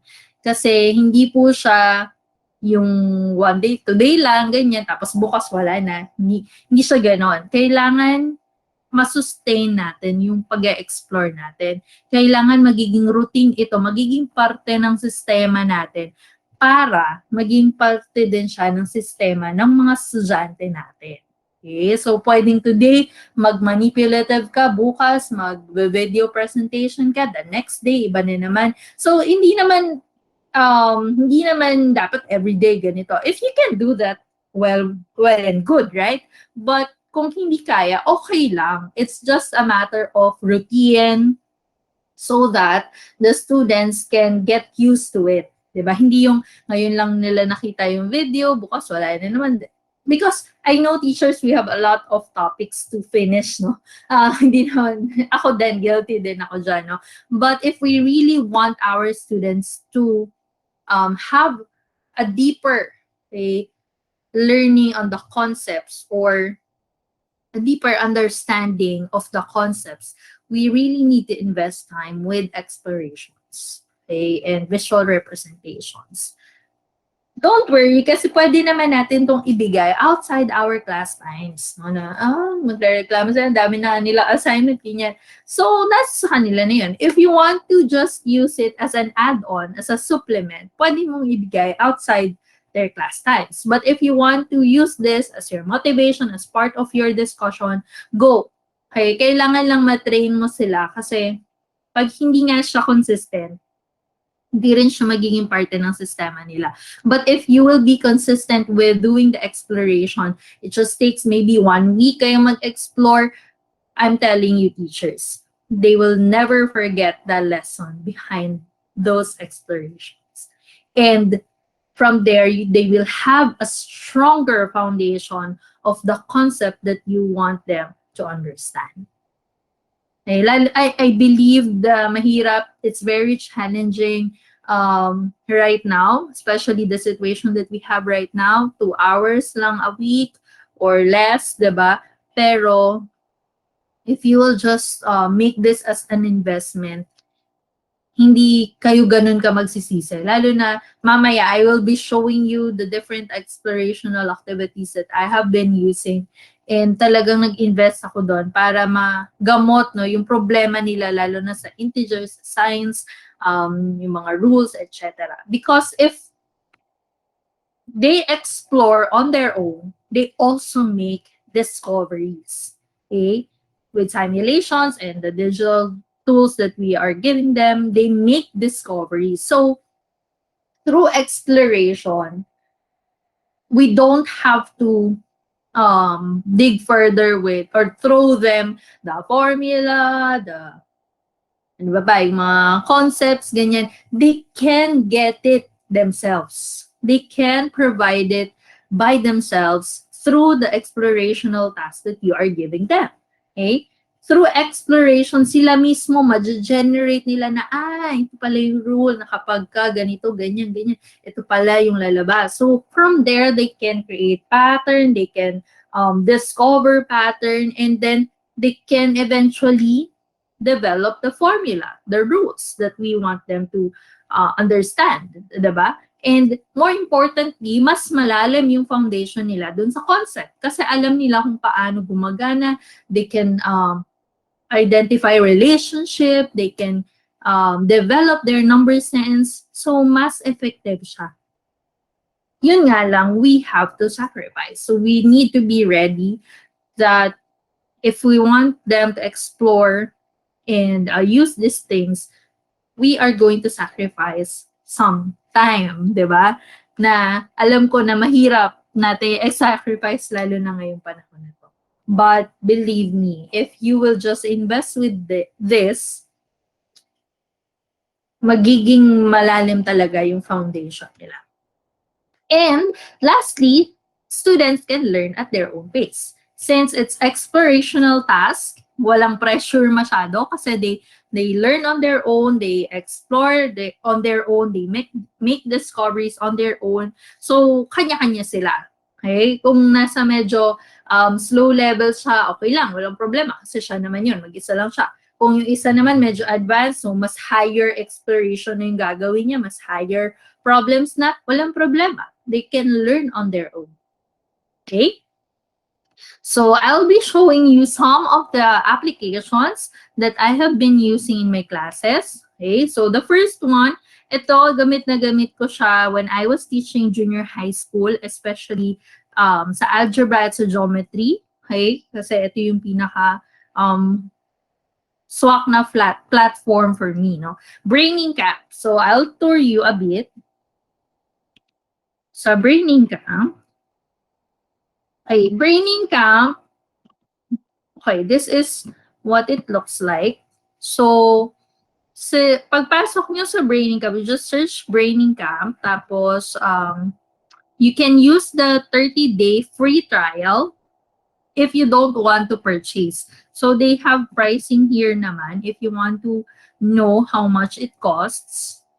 Ayan, so single teacher, if you want to, that's $59 per year. Okay, so hindi na rin masama because for the entire year subscription na yun. So let's say 59 times 50 is to 950. Honestly, I have never purchased the Braining Camp app because I'm just using the algebra tiles here and the GeoGebra.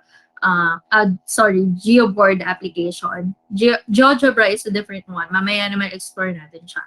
So, never pa ako nag-purchase dito. I've just been using the 30-day free trial. Kasi if you're just talking about that lesson for a month, the 30 days is actually more than enough, no? To discuss the lesson. So, hindi na rin ako bumibili talaga. Tapos, next year ko na naman siya ma-handle. So, next year naman ulit, you just need to make a new email. Yun lang naman ang kailangan. An email and a password, an official email and a password. Any email will do if you have your, of course, your DepEd Mandaluyong email or your DepEd email or your personal email. So may tatlo ka na, may tatlong 30 days ka na, may 90 days ka nang pwedeng gamitin pag nag-expire na yung free trial mo. Okay, so they also have live. I'm not so sure if we can access it if it's free nga lang. Hindi ko pa siya nagagamit kasi ang ginagamit ko lang dito is yung mismong application niya. They also have tutorials if you want to understand each application. Okay, because we're going to talk about algebra tiles only. Maybe Geoboard kung may time pa, pero kung wala na, you can watch tutorials anyway.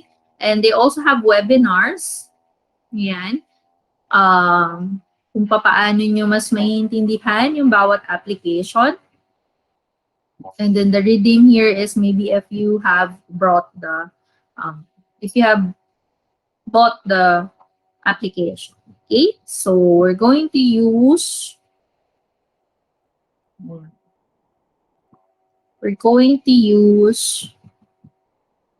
ang dami kong naka-open na app. Okay, we're going to use algebra tiles. So I'm sure that most of us are familiar with algebra tiles. You can actually purchase it for free in App Store and in Google Play Store. Pero wala pa kasi ako nakita na parang pinaka-perfect app no ng algebra tiles aside from the one they have here in Braininga.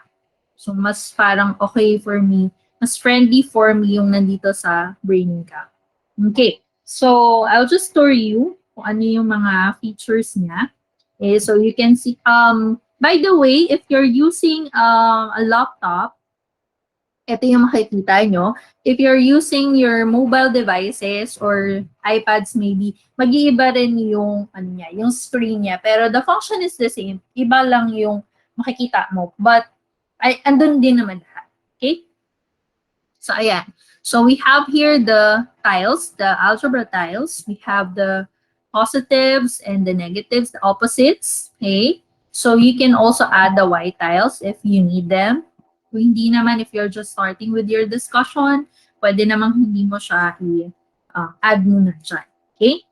So, we need to build foundation. Kaya, patience talaga is a virtue. So, what do we have here? Yung eye symbol dito, yung eye icon, is if you want to see the expressions. For example, I want to see the value of this expression. So that's 3x. If you click it, mawawala din siya. So, ayaw natin na siyang makita para suspense. Hindi natin alam kung ano yung expression if you're starting with the lesson pa lang. Okay? So, the tag sign here is if you want to see the expression or just simply the tiles. Okay? So, they have their own dimensions naman. So, hindi mo naman pagkakamalan na pare-parehas yan, but let's just put it back. Okay, and then the tag here is if you just want to use blue and red. But for me, I want to retain the original colors kasi mas colorful, mas maganda for me. Because they have their own row, diba? They have a reason why it's a different color, lalo na if you're just starting with the application. This one is if you want to divide the page into the number of rows no, that you want to have in your page. So, okay, so until 9 siya. Okay, and then let's just stick with the 1. And then here naman is if you want to insert shapes, yan. And then text here if you want to write down your activity, okay? Kasi you can actually share this to your student. You can prepare this already, tapos share mo na lang sa mga bata yung iyong code. So, for example, only you want to identify the value of the value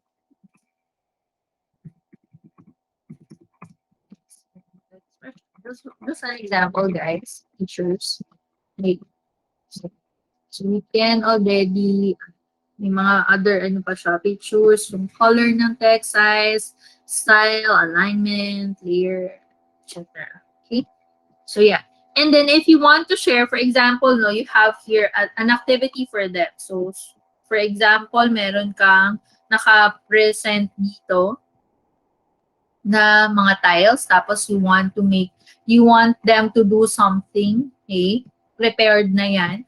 You can just click share, okay? And then it will generate, share code will generate a code. Ayan, so ito yung code natin, share code, na ibibigay mo sa mga bata. Tapos, dito sa, pala dito.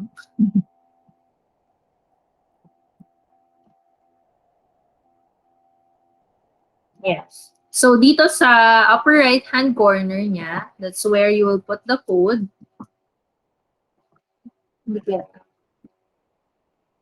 Ayan. So, hindi ko ulitin natin. Okay, so generate the code. Ay, sorry. Copy. And then, dito mo siya hahanapin. Yeah. So, if you click go, it will direct you to the page that you did a while ago. So, if you want them to do that activity. Okay, so, ayaw naman natin muna yung gawin. We'll do that later. And then, they have 3 functions here, basic. It's just the plain board. Solving, if you want to do computation. So, we'll do that one later. As you notice here, they have the inequality symbols as well. And the last one is my favorite. Ito yung pinakagamit na gamit ko pag nag-lesson na ako. Starting from linear algebra to factors, quadratic factors, hanggang sa completing the squares. Gamit na gamit itong application. Okay? So, ayan, yung multiplication frame. Naka-ready na siya. So, we'll go through each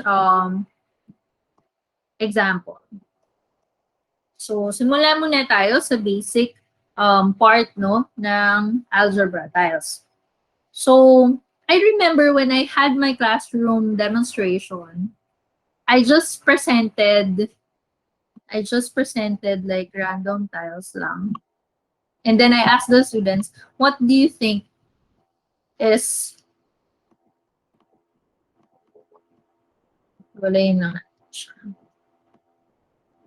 what do you think is written?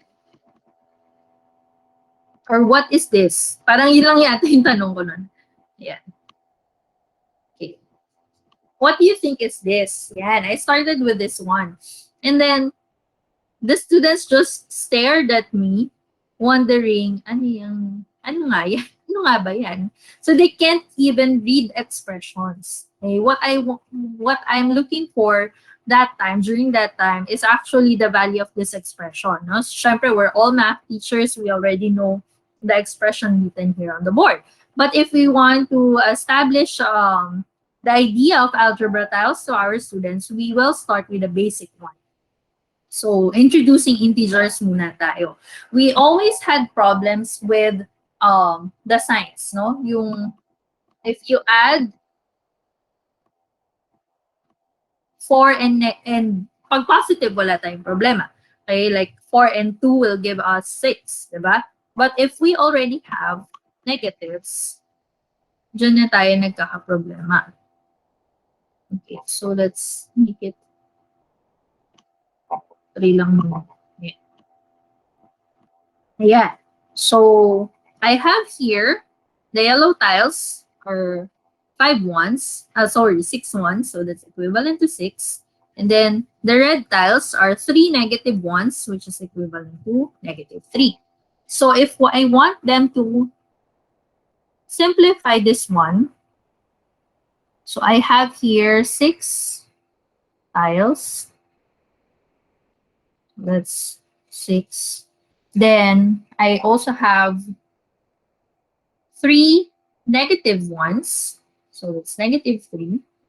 It's like 6 minus 3. Or it can also be 6 plus -3, right?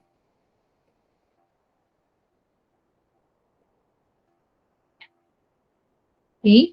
So now you want to know the answer to this question.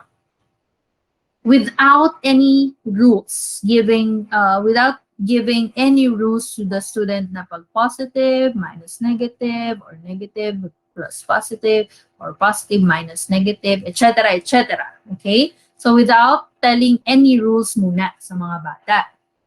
So how will we go about it? Okay? So we have here 5 positive ones and 6 positive. Bakit 5 ako ng 5? Kanina pa. 6 positive ones and 3 negative tiles.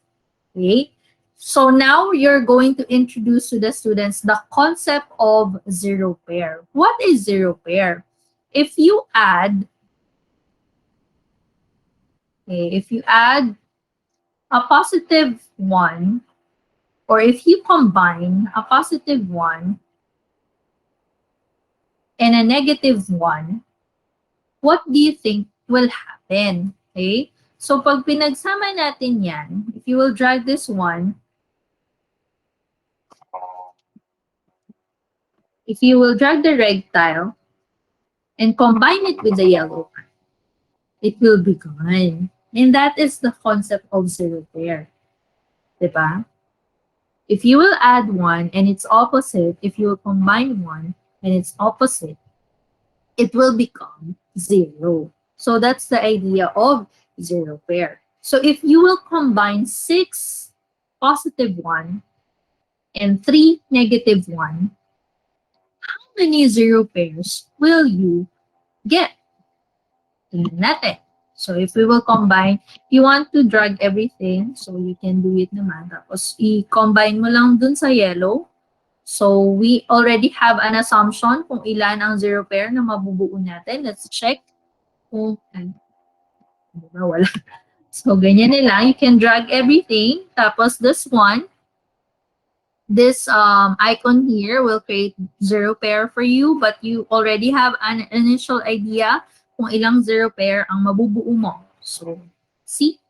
There. You can form 3 zero pairs. So that means if you combine 6 positive 1 and 3 negative 1, it will give you 3 positive 1.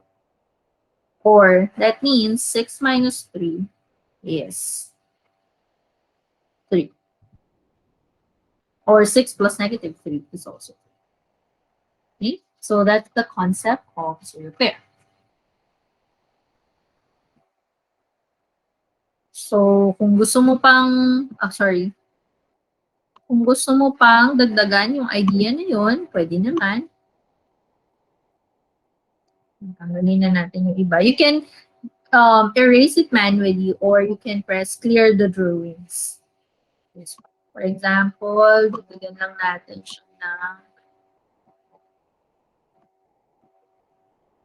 Okay, so if I have 12 positive 1, and I can also, by the way, I can also get the inverse. So, kunwari gusto mong gusto mong gumawa ng 12 negative 1, you can do this. Okay, so, kunwari babawasan natin ng 3 or 4. Yan. So, or lamangan naman natin pala. Sige, mamaya naman. Lamang naman yung negative. So, if you want to combine, this is 12 positive 1. So, that's 12 minus 8. So, you already know that you have 4 left. Diba? Just drag everything and create zero pair. You'll have 4 positive 1. Okay? So, let's try with x naman. So, if you have 2 x tiles here, that means you have 2x. Okay? And if you have, natin to, have 3 red x tiles, that means you have 3 negative x or negative 3x. So, hindi naman kailangan i-align yan. Kung saan ka nag-stop, tapos add ka, for example, ng red tile. Ayan. Mag-add lang siya ng mag-add. So let's make it 4. 3 na lang. Okay, so if you want to see the expression, pwede naman, you can turn on the I button. Pero you're starting pa lang, so let's not turn it on muna. So let's say 2x. Oh, sorry. I'm using a pen tablet. And then this one is negative 3x. Yeah. Okay, so if you want to simplify this one, you need to create 0 pairs. From the activity that you had a while ago, they should have an idea, dapat na-formulate na yon kung ilan yung 0 pair na mabubuo mo dito. Okay? May mga idea na ba kayo kung ano yung matitira? Okay, if we will combine this, we will have, syempre, hindi ko napindot. So we will have, let's make 0 pair. Ano kayang matitira? We will have 1 more negative x. Okay? Tingnan natin. Ayan. So 2x minus 3x, if we will simplify that one, let's make a 0 pair, we'll have negative x as the final answer. Okay? So let's try this one. If you want to build the idea of square numbers and square roots, you can also use this one. Okay? So, kung nahihirapan tayo, paano paintindi, bakit ba siya yung sagot, no? Or bakit ba siya yung tinawag na square root, we can start with your algebra tiles. For example, build a square using 4 yellow tiles. So we have 1 tile here. Okay, so you can copy that or you can click here, whichever is okay for you. Okay, so there. I have built a square using 4 tiles. So if we are to identify the dimension of this square, that's going to be 2 units, right? We have 2 tiles here, 2 tiles here. So the dimension of this square tile is 2. So if we can build a square using 4 tiles, that means the dimension of your square is 2 by 2. Okay. So basically, we know that when we talk about square root, that's a dimension. That's the answer that we are looking at. Okay. So can we build a square using 9 tiles? Let's see if we can. We can copy this. That was red. Gamit tayo ng red tiles. Okay. Ito natin siya gagawin.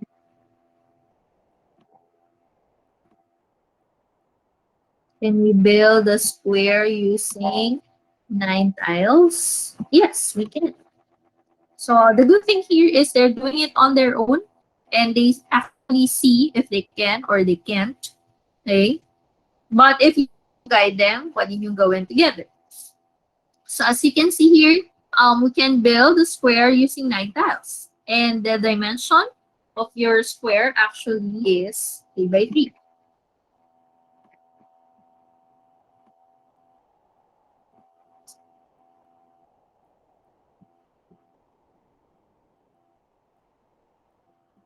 Sorry about this. Yeah, 3 by 3. Next is to build a square using 9 tiles. Can we actually make a square out of 9 tiles? This is already 11 tiles. Can we make a square out of 11 tiles? So this is already 9 tiles. Sobra pala yung ginawa ko. So, nabula lahat. So no worries. Yeah. 9 tiles na to. So for 11, that means I will just be needing 2 tiles.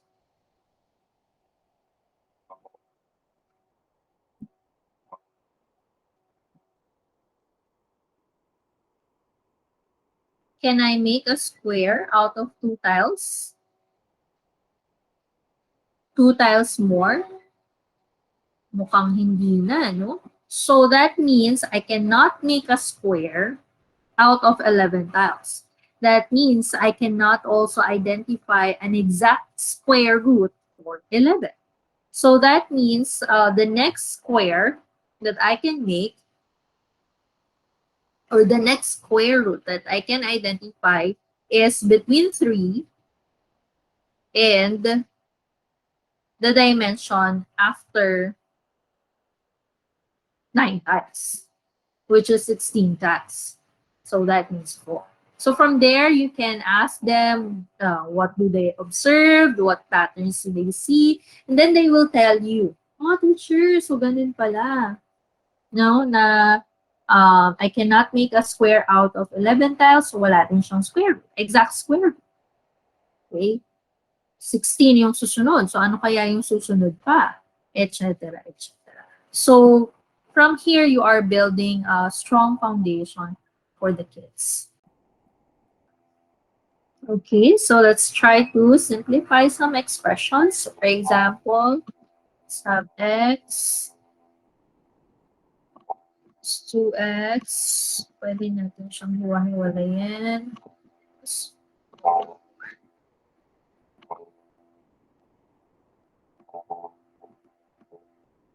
Okay, and then we want to add it with rows.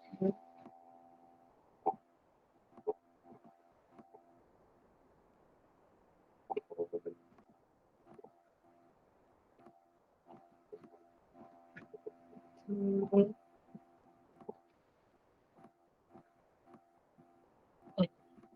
Then let's add squared 3x. Wala lang natin konti. So, okay, then we will write the answers here sa pangalawang row. Okay, so we are combining everything. So we have x squared plus 2x minus 4 and x squared minus 3x plus 1. So we want to combine it. Okay.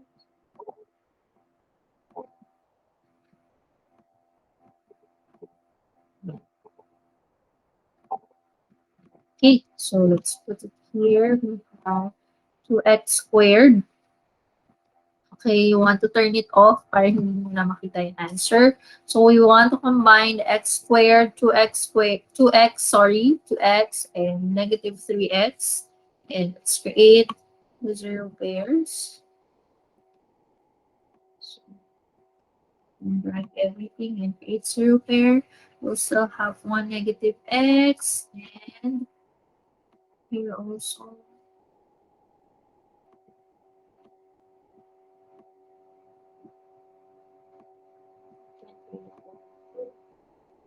our 0 pair, so we'll have negative.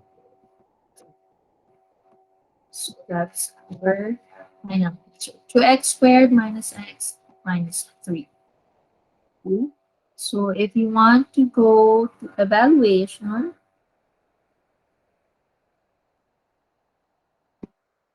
let's go to evaluation.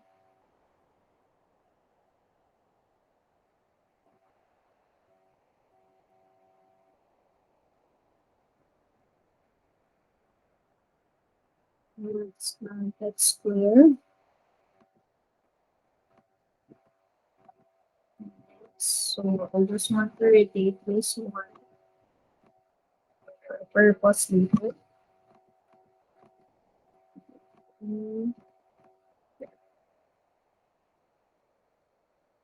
So we have here x squared plus x minus 3. Evaluate the expression if x is equal to 2. So if x is 2, what is the value of x squared plus x minus 3. So 2 means 2 positive ones, right? So let's try to make a representation. Turn it off. So let's make an x squared out of the value that we have here. So if x is 2, to make an x squared, it's going to be a square with a dimension of 2. Okay? Then x is 2.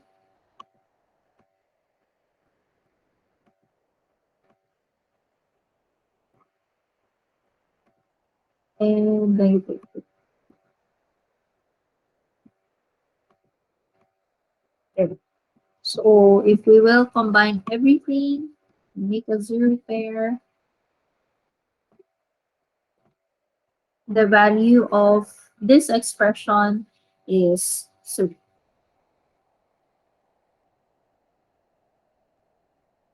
So x squared plus x minus 3 is 3 when x is 2. Okay?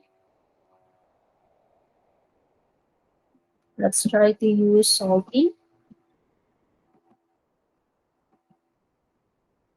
So, tanggalin muna natin yung ating division. So, let's have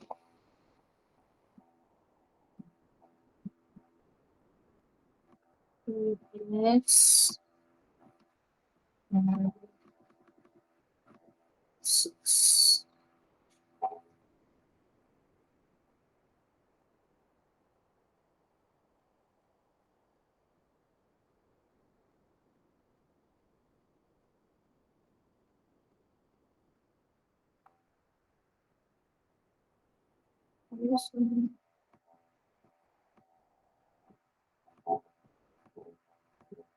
Three x 2, 4, 6.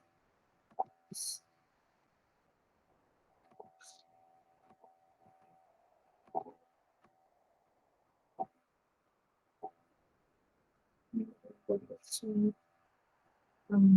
11.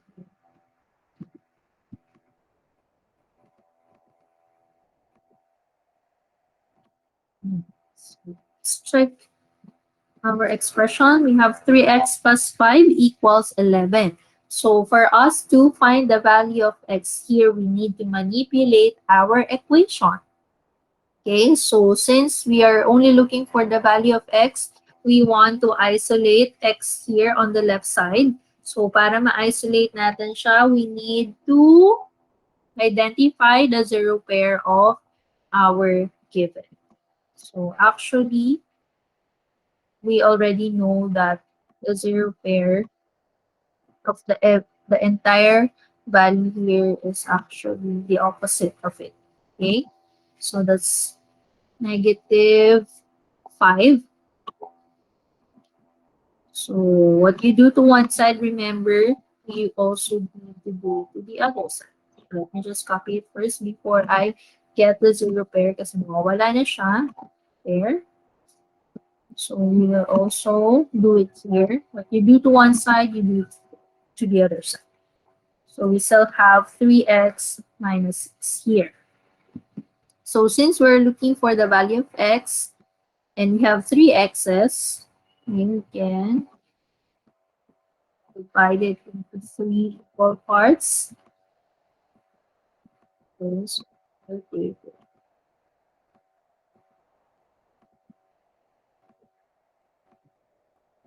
They can actually do it by themselves.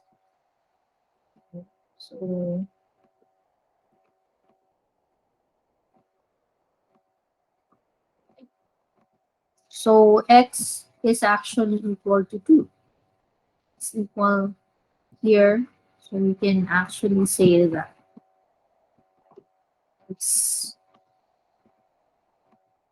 is equal.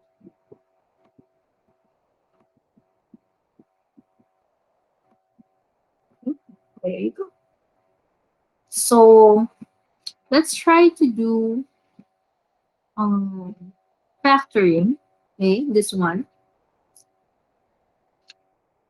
But before we go to factoring, you'll start with expansion, right?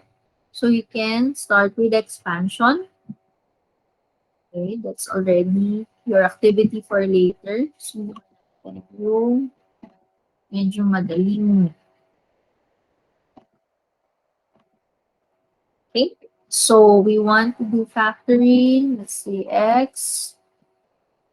X here. Okay, this is your expression. X times x plus 1.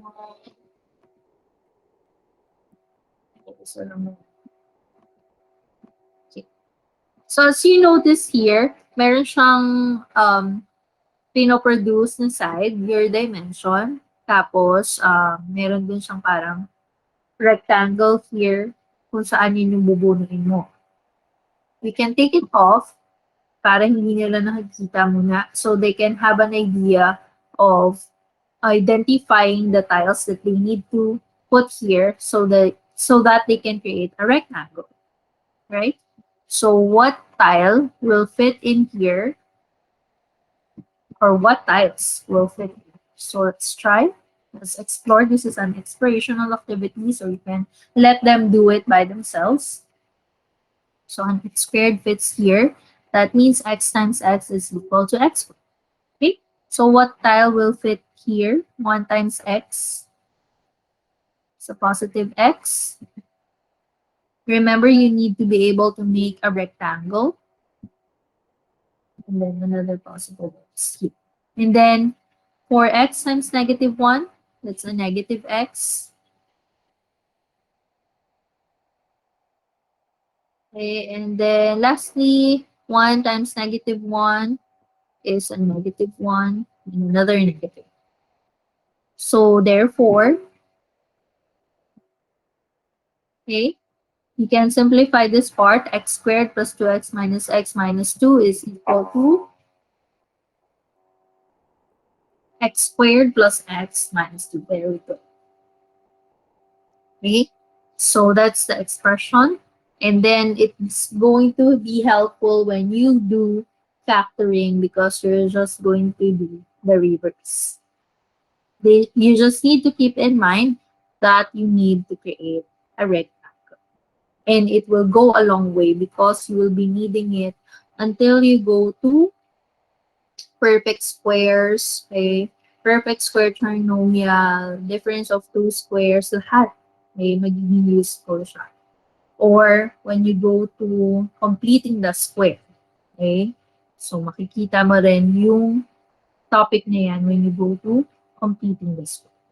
Okay, so from pictures, you don't have to use algebra tiles forever. Okay, eventually, maalis na yan. This is just building foundation, building concept. So, pag naalis na yung concept na, yung algebra tile na yan, you can go to the examples na mismo. So, you can just have here,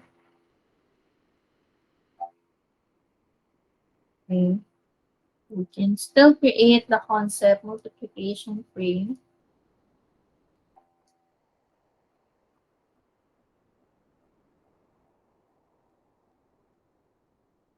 Ayos yung naging ballpen.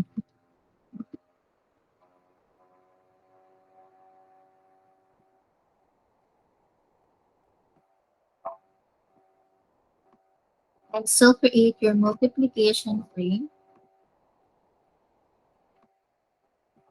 Okay, but this time you're going to use variables for this. X plus 2. Sorry, this is negative 1. So from algebra tiles, you can already use variables and numbers on sides.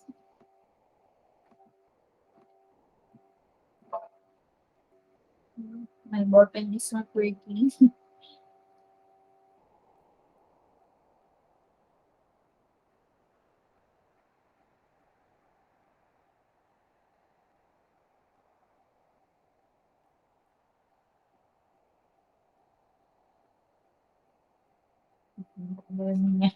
Ayaw na na-call po. So you can have here x minus 1 and x plus 2. There. So this is the concept of algebra type multiplication. So x squared, etc. X squared minus x into x. Yan, hindi na maintindihan ng ating sulat. And then negative. So, simplify lang natin yung 2x at yung negative x. Okay? So,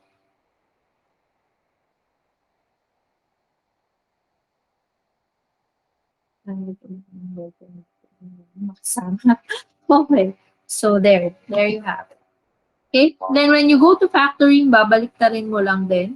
Hahanapin naman nila yung mga factors kung ano mag-fit sa tile. For example, let's do this one. So, let's have here x squared. 3x.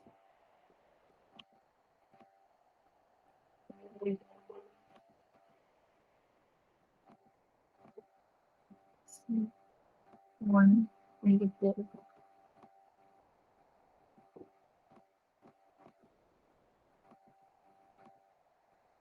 So I will have here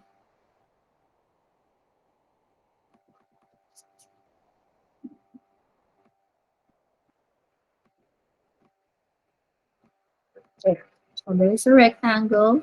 What do you think are the factors for me to have this expression? Is it possible? That's a question. Okay, so let's see. We can have x positive x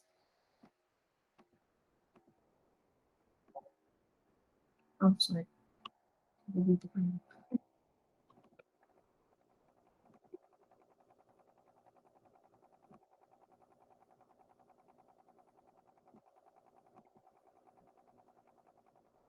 And what about here? So I should have a negative 1 so that I can have a negative x, negative 1, negative 1.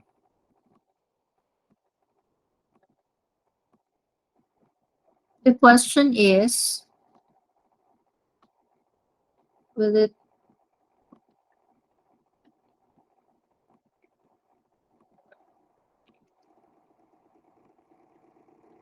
give me a positive? So is that correct? Yes. If it's correct, then these are your answers.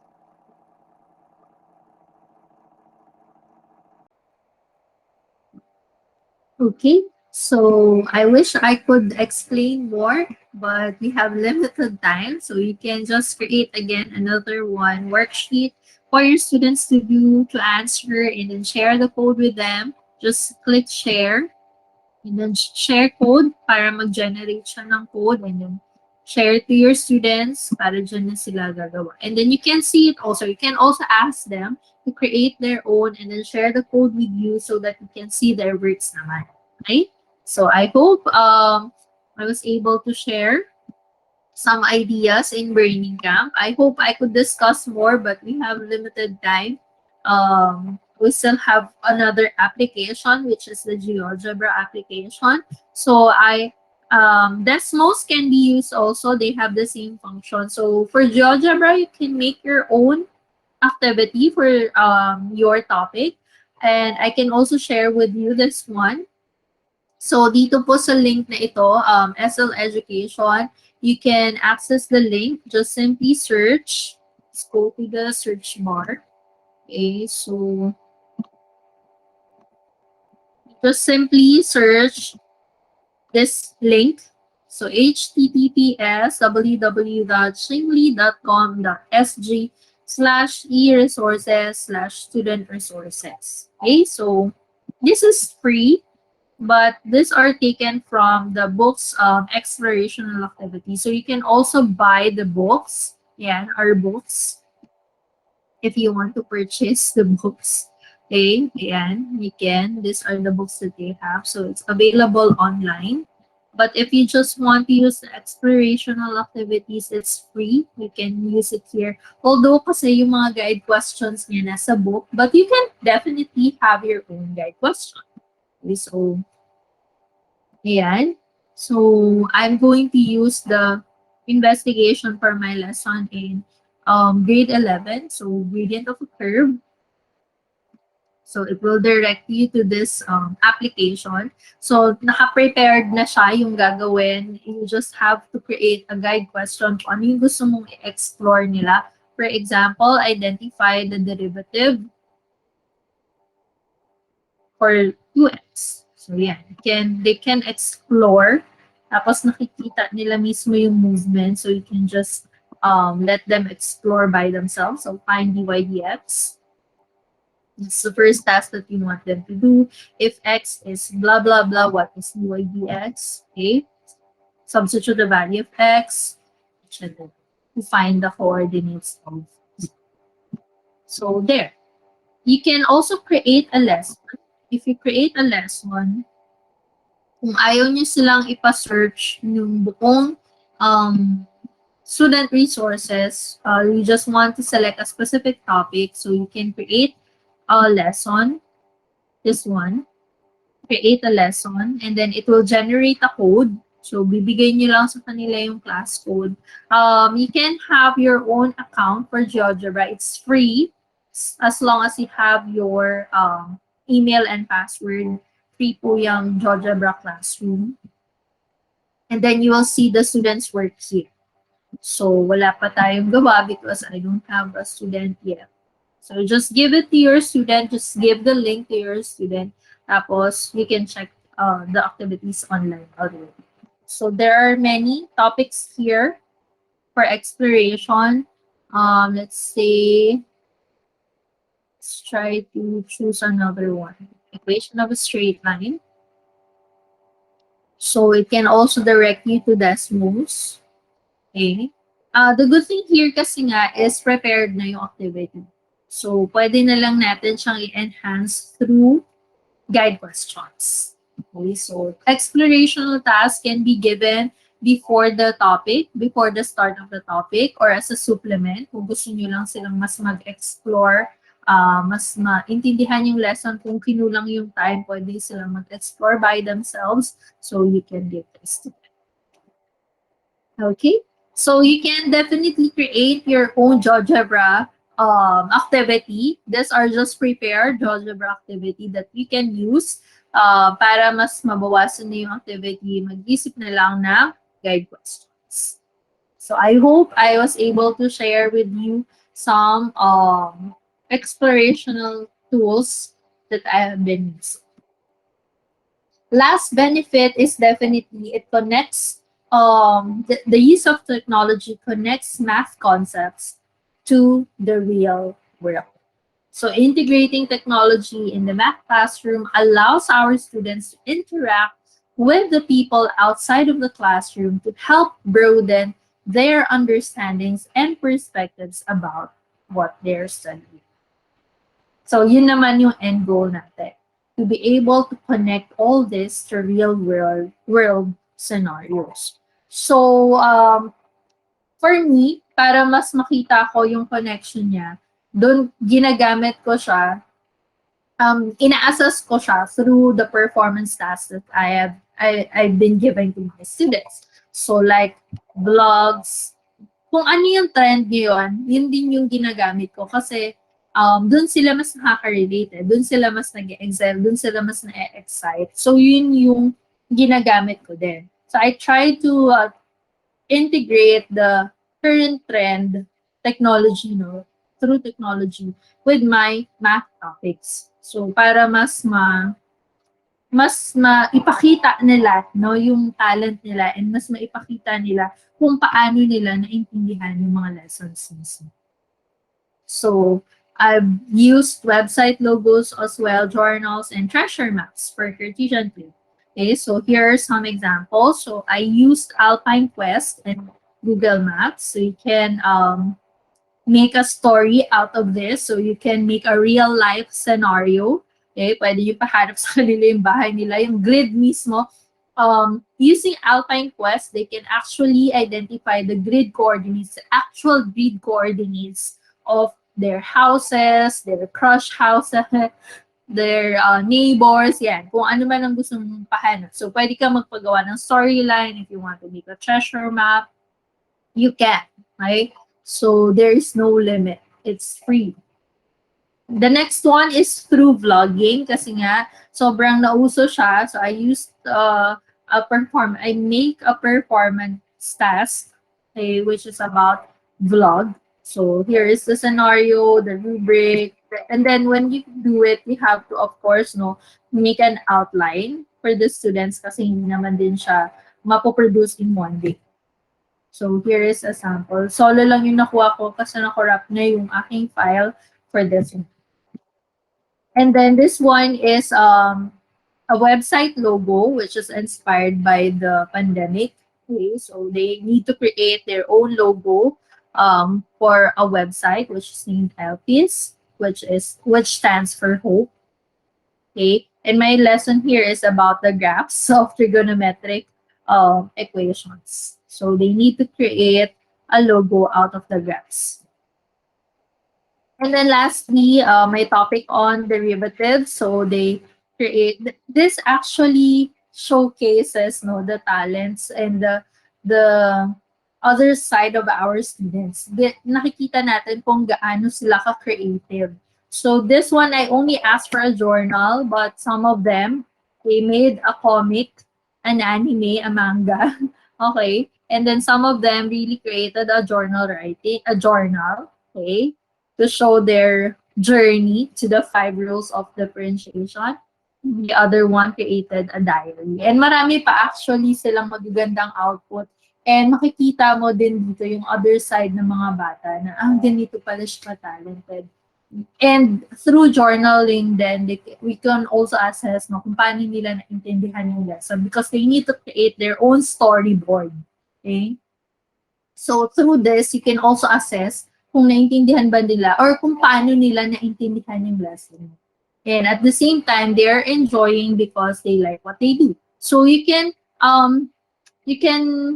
expand no the limitation. Actually, walang limit. Hindi ako nagbigay ng limit kung ano yung gusto nila, kung paano nila ipapresent yung gawa nila. So it can be digital, it can be handwritten, it can be drawing. Kung saan sila mas komportable para mas makita mo yung gawa talaga nila.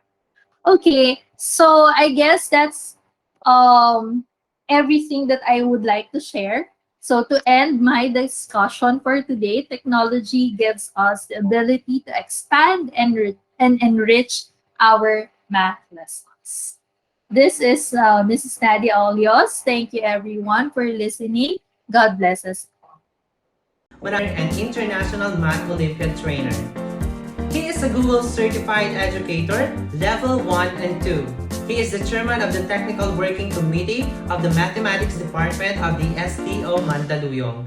Ladies and gentlemen, our next speaker, Mr. Rinaldo Collado Jr. Good day to all the viewers of MTM channel, particularly on the teachers of Mandaluyong City.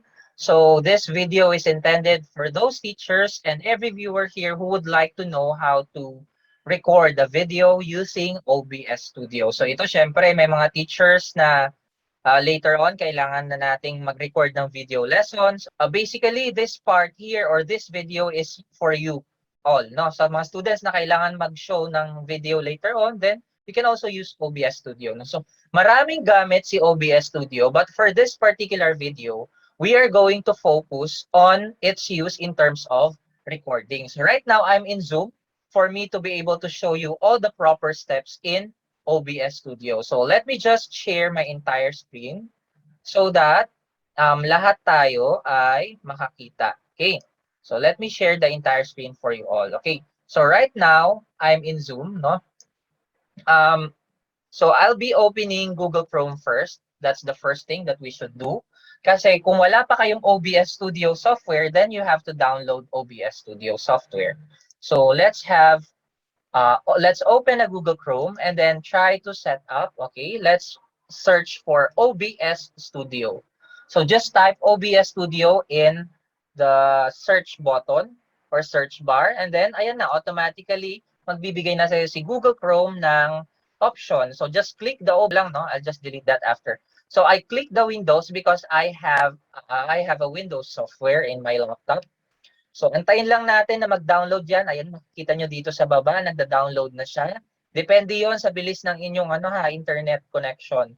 Okay? So once that is downloaded, then makikita nyo complete na siya dyan. Then all you have to do now is to click that and install this application. So ako, hindi ko na po gagawin yung part na ito kasi magdodoble na yung OBS Studio ko. So instead, no, pagka-click nyo po nun, mag-open po yon. You will be asked whether you want to change your device for this software. Just click yes, no. After yes, sunod-sunod na po yun. Next na lang lagi ang i-click niyo hanggang matapos yung installation. So dapat antayin nyo po na matapos yung process ng installation para po ma-install ng maayos ang OBS Studio. So once that is installed, you can check that by searching your search bar dito sa baba. So search bar lang tayo, then you just type OBS Studio. On my part, nakita ko na yan kanina. So you can just type in OBS Studio and then just click that.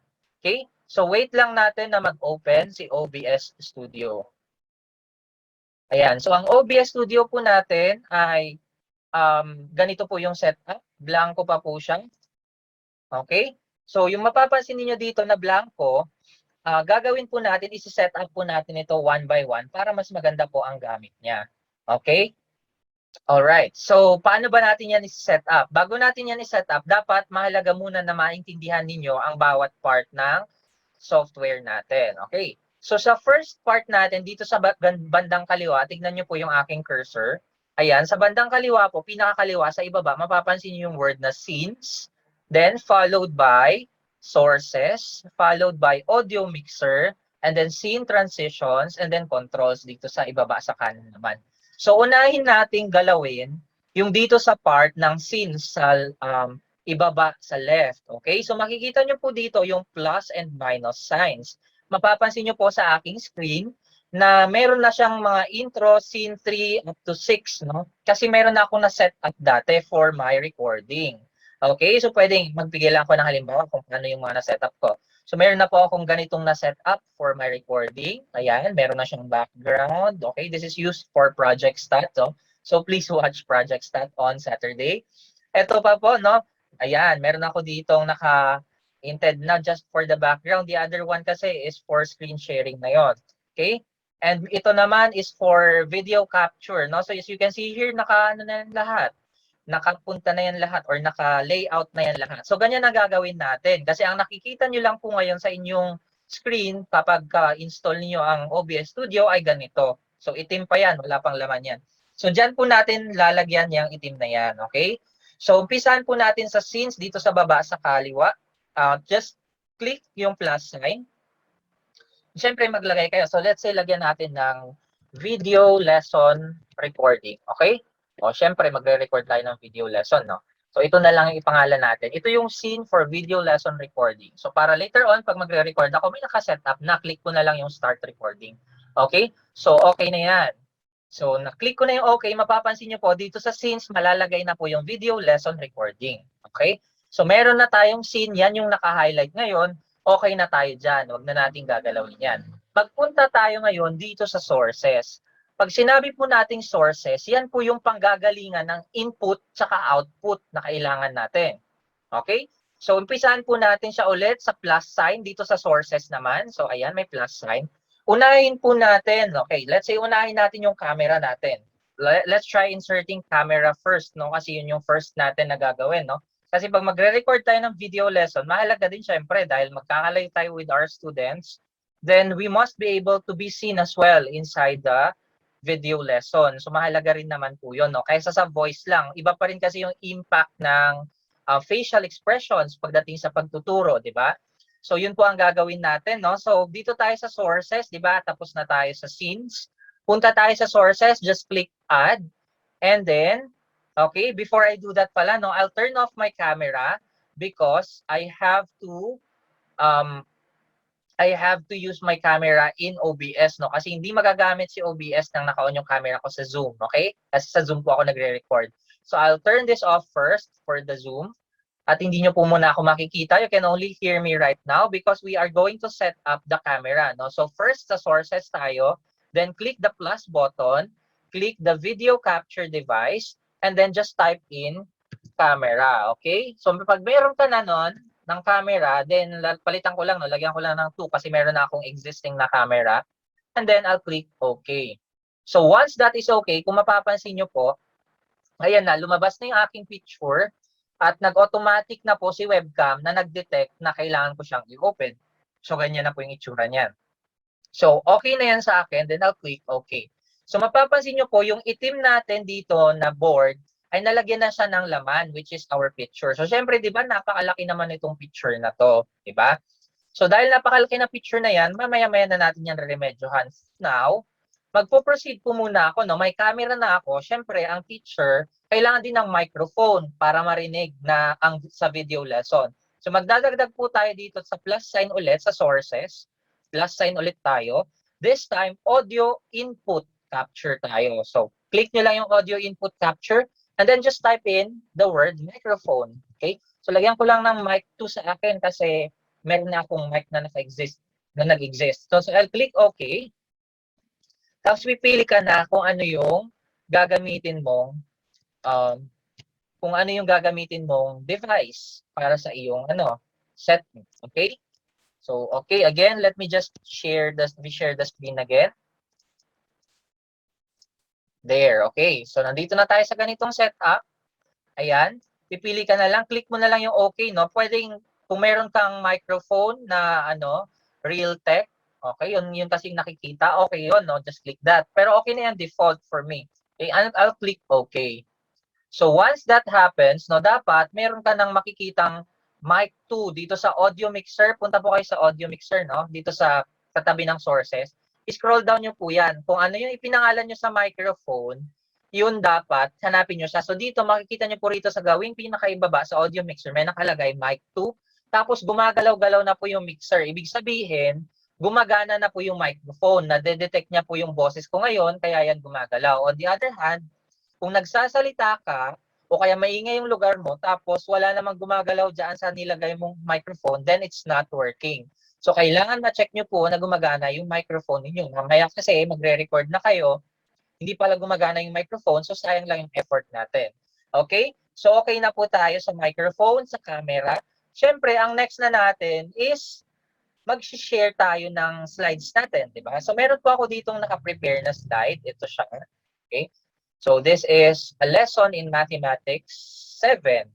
Revisiting whole number operations, pero ang ginamit ko dito na strategy ay ang paggamit ng Mobile Legends. So this is just an example, no?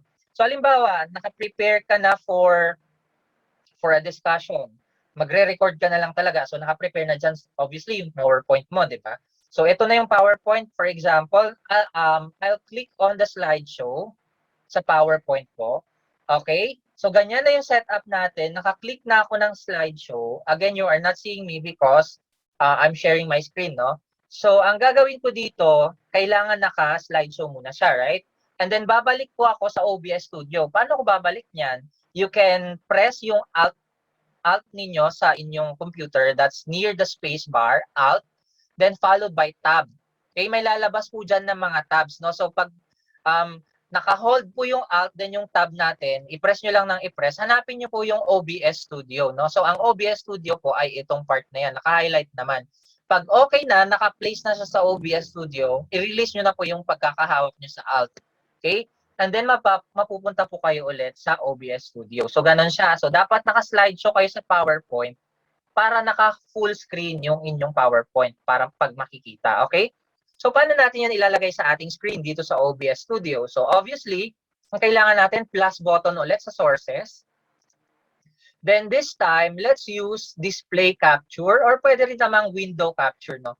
So, for this part, I'll use window capture device kasi naka-ready naman na yung slideshow ko. So, I'll click window capture.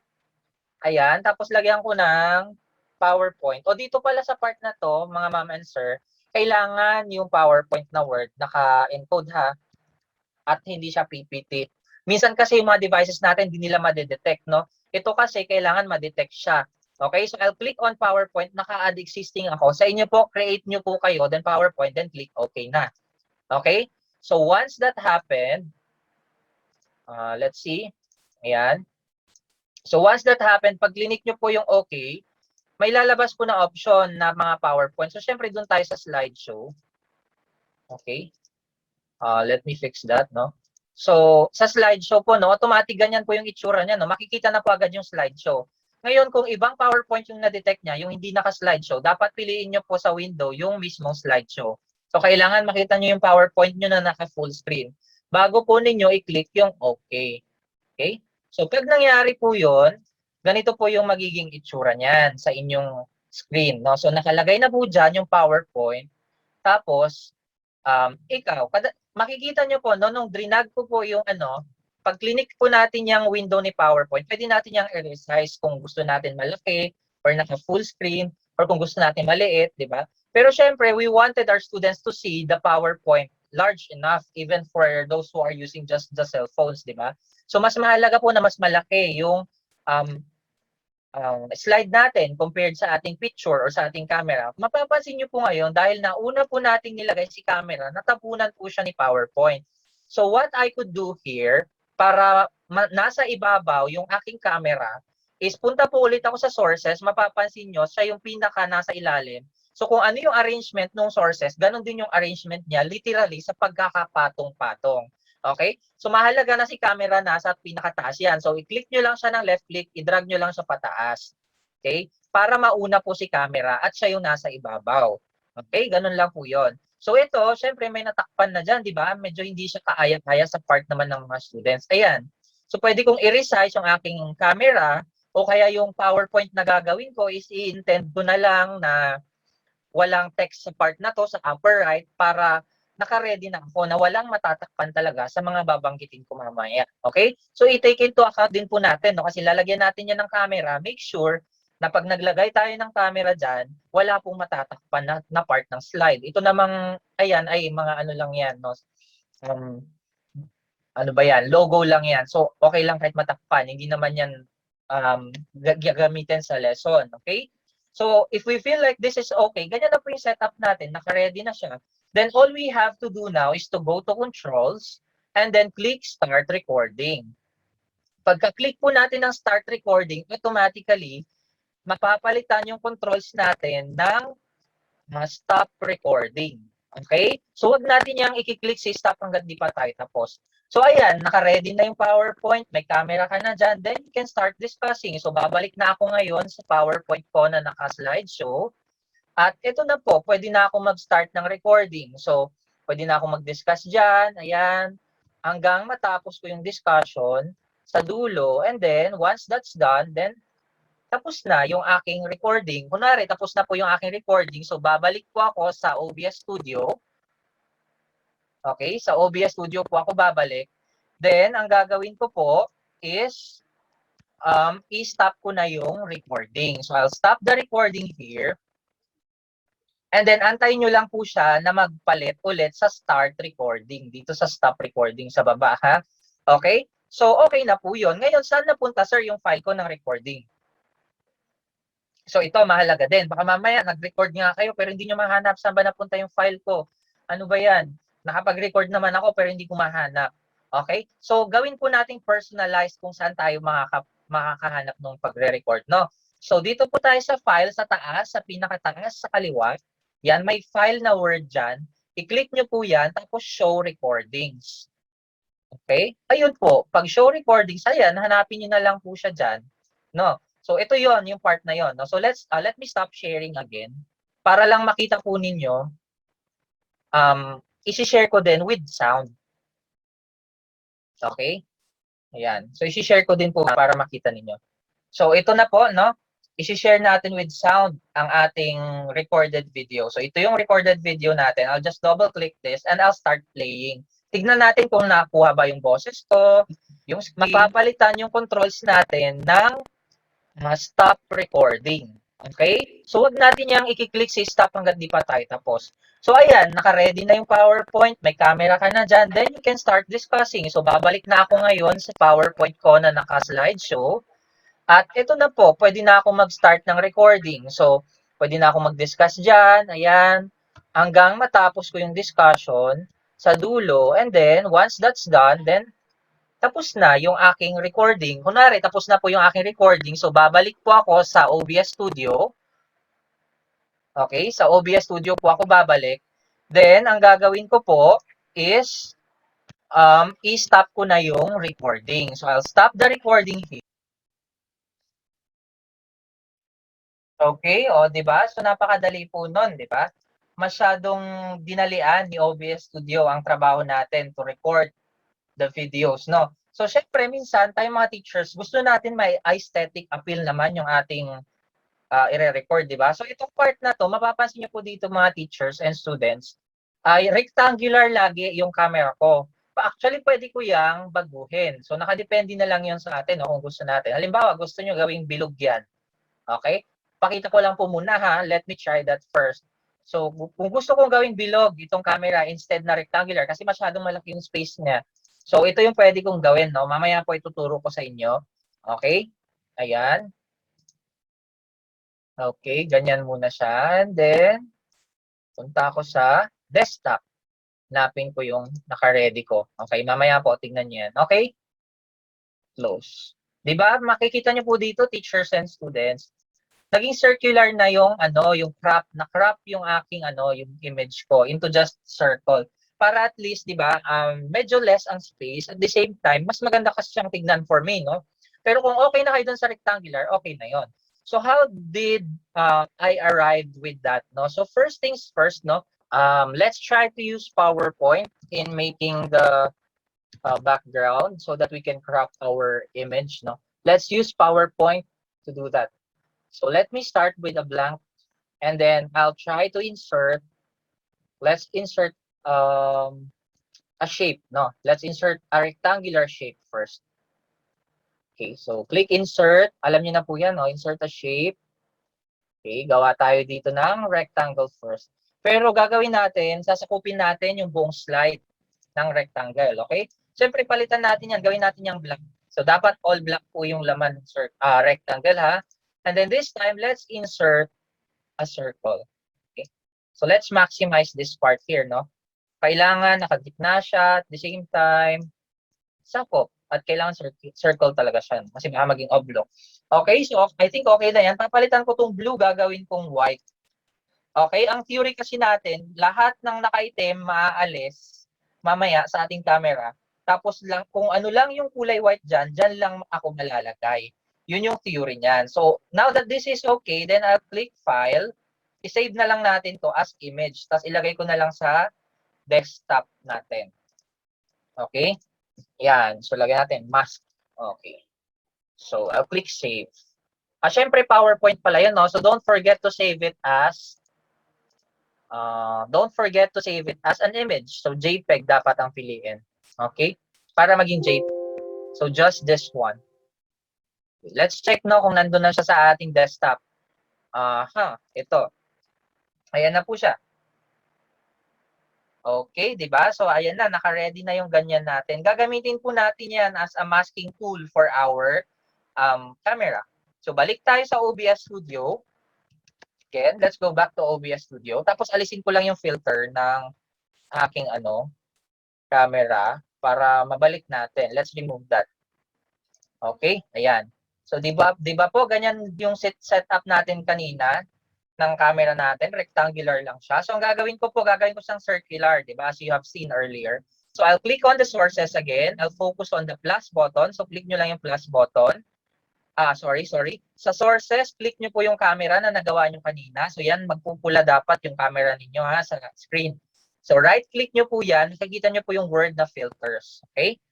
So, ito po, lalabas yung ganitong setup. Masyadong malaki yung window. Liitan ko lang po. Liitan nyo rin in case na malaki yung window na lumabas. Kasi dito po tayo sa effect filters na nandito sa ibabang part, sa kaliwa ng lumabas na window. Okay? So, plus tayo sa effect filters. Tapos, click natin yung image mask or blend. So, click natin yung image mask. Tapos, click lang natin yung OK. Tapos, ganyan na, alpha mask yung naka-default, no? Dito sa path, lagyan po natin na, i-click natin yung browse. Pagka-click po natin ng browse, hanapin na po natin yung image na prepare natin kanina. So, sa desktop ko po yun nilagay, di ba? Tapos, ang file name ay mask. So, i-click ko lang yan and then I'll click open. So, automatically po, no, automatically ganyan na, nag-crop na siya sa, I'll click close na lang kagad. O, di ba? So, meron na akong nag-crop sa part na yan. O, di ba? Napaka-simple. So, ganun po. And then, pwede na kayo mag-start ng recording. So, halimbawa naman po, kung talagang gusto niyo may background, katulad po nito, no? Pakita ko lang, no? So, ito, ayan, may background siya, di ba? Ayan, may background. So, napaka ganda. Yan. Kung gusto niyo po ng ganito, then maybe I'll just have another video for that one kasi medyo matagal-tagal po yun, no? But for this time, no, since we're only looking for how to record the video, then that's it. That's my goal for this video. So if you have questions po, then you feel free to ask or comment in the comment section in our MTM channel. Of course, no, I would like you to subscribe to our channel as well. Mahalaga po na mag-subscribe kayo para mas marami tayong ma-reach, no? I-like nyo na rin po itong video kung nagustuhan po ninyo ang ating demonstration regarding the recording using OBS Studio. So that's it. If you have questions, just use the chat box or comment box there. And I hope to see you in the next video for another session. This is Sir Ray. See you all on the next session. Bye! Maraming salamat Sir Ray sa lahat ng ibinahagi mo ngayong araw na ito para sa aming lahat. Tunay ngang isa si Sir Ray ngayon sa mga ipinagmamalaki ng Mathematics Department ng SDO Mandaluyong. Muli maraming salamat Sir. Hindi pa dyan natatapos ang ating webinar ngayong umagang ito. Meron pa tayong isa pang magaling na speaker. Let me introduce to you our last speaker for this webinar. She graduated Master of Arts in Education, major in Educational Management at Philippine Christian University. She is also an ICT coordinator and a certified Google Educator Level 1. She is a teacher 2 and a mathematics teacher at Doña Pilar C. Gonzaga Elementary School. Ladies and gentlemen, let us all welcome Miss Canary B. Viernes. Sa ating kapitapitagang OIC Schools Division Superintendent, Dr. Romela M. Cruz, at sa ating makisig na OIC Assistant Schools Division Superintendent, Dr. Aurelio G. Alfonso, Brilliant Chief of CID, Dr. Aline G. Mendoza, at ang Indefatigable Chief ng SGOD, Ma'am Emma G. Arubio, sa lahat po ng EPS, lalong-lalo na sa aming matalino at napakamathusay na Education Program Supervisor in Mathematics, Sir Restituto I. Rodelas, sa lahat po ng PSDS, lalong-lalo na sa aming competent PSDS in charge of the school, Sir Anthony Augusto M. Garcia, sa ating mga SDO officials, at syempre po sa lahat ng school heads, lalong-lalo na sa ina ng aming paaralang elementarya ng Doña Pilar C. Gonzaga, Ma'am Maria Venancio Picauson, sa mga mahuhusay na dalubguro, mga masisipag na guro, mga minamahal naming mga magulang, home learning partners, mga mag-aaral, at sa lahat po ng nanonood live ngayon. Isang maganda at masayang umaga po sa inyong lahat. Welcome po sa ating webinar on Instrumentation and Technology in Mathematics. We are indeed very fortunate sapagkat nagkakaroon po tayo ng mga ganitong kaganapan sa ating division for us to upgrade and leverage our skills when it comes to technology. Special thanks of course to our dynamic EPS in Mathematics, Sir Resty, for the great ideas and unstoppable programs and projects to cater not only math teachers but all teachers to be effective and well-equipped with the different teaching and learning applications to be used in designing our lessons in the new normal. And of course, help us to make learning more engaging and fascinating.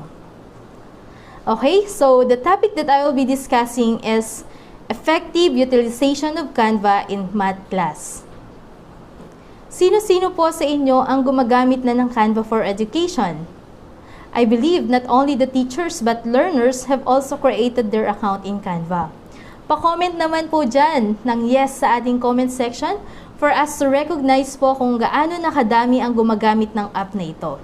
Sobrang nakakatuwa, nakaka-inspire, nakakawiling gumawa dahil mayroon na pong mga available templates na pwede nating pagbasehan o i-customize depende po sa ating gustong design.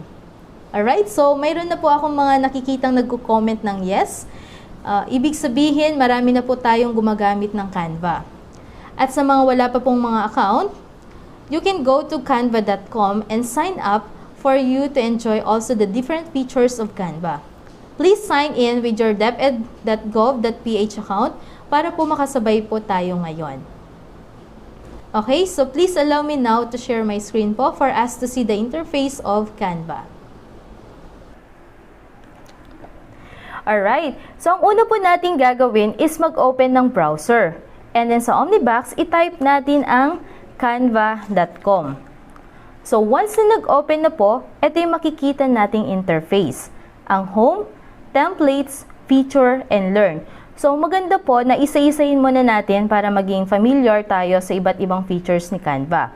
So sa home, makikita natin ang iba't ibang recommended designs for us. Nandyan po ang education presentation na kung saan pwede tayong gumawa ng ating iba't ibang disenyo ng ating presentation upang sa ganon ay ma-deliver at ma-present natin ang ating lesson sa kaaya-ayang pamamaraan. Nandyan din po ang educational video. So, ibig sabihin, maaari na tayong makapag-create ng mga simple video lesson or explainer upang kung mayroon mang sakaling hindi nakapag-attend ng ating klase, during our synchronous class ay maaari niyang i-access o panoorin ang short, specific at precise na video explainer na ito. Pangatlo po is yung education infographic at classroom poster upang mas lalo nating maipaintindi sa ating mga estudyante ang concept ng ating aralin. At pang-apat po, ang Google Classroom header. So, pwedeng-pwede na rin nating i-customize instead of just using the default or given header sa ating Google Classroom. We have also worksheet para makapagbigay po tayo ng mga activities aside from our SLM. Lesson plan. Wow! If we want na mag-exert pa ng todo effort, we can do it. Nandyan din po ang class schedule para guided ang ating mga learners sa pagkasunod-sunod ng kanilang mga gawain. Group work, resume, classroom announcement at iba pa. So talagang nakaka-inlove pong gamitin si Canva sapagkat there are thousands of designs readily available. Kung noon kinakailangan nating mag-search sa Google upang magkaroon ng idea para sa gagawin nating designs at mag-download ng mga images, Canva made it easy. Ang kailangan lang natin, pumili ng maganda or appropriate na template and then change ng content, ilagay natin kung ano yung gusto nating ilagay sa ating content. Pinabilis na ni Canva ang ating gawain. At isa pa, may iiwasan na din natin gumamit ng mga pixelated or copyright images dahil ang lahat ng images na naka-embed kay Canva is high definition. At syempre, free na free pa or libreng-libre pa. Dito po sa templates, talagang panalong-panalo na po tayo. Paano po kaya if we are able to know some of the most exciting features? Di ba po? Alright. So, sa home po, makikita din natin ang mga saved designs. Lahat ng inopen at inedit natin ay makikita dito sa all your designs. So, as you can see po, napakarami ng mga designs ang ating nagawa. Aside from the different presentations, posters, reminders, programs, dito nakapag-create din po tayo ng mga designs ng tarpaulin para sa ating mga school. Ang Brigada Eskwela, Balik Eskwela Tarps, mga e-book cover, maging ang LDM, IPCRF portfolio, at iba pa. Sa akin po talaga, na-maximize ko na po ang Canva sapagkat mahigit 1 taon ko na pong katuwang si Canva sa lahat ng mga gawain. Easy to access at kung nalobat man ang ating laptop, nawala ng internet habang nag-e-edit, wag po tayo mag-alala sapagkat everything will be saved online. Pack na pack po talaga. Ganyan po kaganda ang Canva. May forever. Sapagkat hindi basta-basta nabubura unless i-permanently delete po natin dito sa trash. So teachers, hindi lamang po ang ating mga designs ang pwede nating makita sa home. Nandyan din po ang shared designs from our colleagues, fellow teachers, and learners. Ang kagandahan po dito ay pwedeng mag-edit at the same time. Pwede na po tayo makipag-collaborate upang maging mas maganda ang ating mga gawain. We have also classwork, brand kit, and content planner. Usually teachers, I'm not familiar with this sapagkat hindi ko po ito masyadong ginagamit. So, ang ginagamit na po kasi natin for our teaching and learning modality is ang Google Classroom. But if you want to know more about this, you can invade din po. So, that's home. Dito naman po tayo sa templates. So, makikita natin ang social media, personal, business, marketing, education, and trending. So, basically po, we teachers ay ang karaniwang ginagamit nating templates ay ang education. There are already available templates per subject. Yan. Yan. Makikita natin dito, subject English, science, business. So, hindi lang po math, lahat po ng subjects ay mayroon. And then, dito naman po sa features, pinapakita na pwede tayong maglagay o mag-insert ng mga photos, icons, pwede rin mga apps, gaya ng Bitmoji, pwede rin ang videos na naka-embed sa ating YouTube. So, syempre, isa sa pinaka-exciting na feature, yung pwede natin i-download ang design na ginawa natin. Depende sa format na gusto natin. Pwede siyang JPEG, PNG, PDF, MP4, at iba pa. And of course, we have the last one, ang Learn. So, once you click this po, tutorial videos will appear.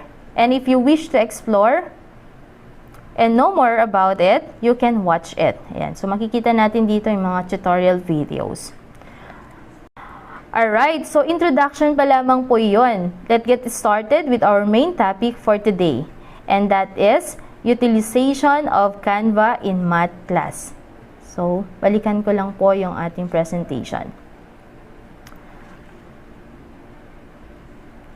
So, basically, there are a lot of things we can do in Canva. And I have choose some important things we are going to do today. And that is maximizing the use of Canva in mathematics class. Alright, so ito po yung mga expected activities natin na gagawin po natin.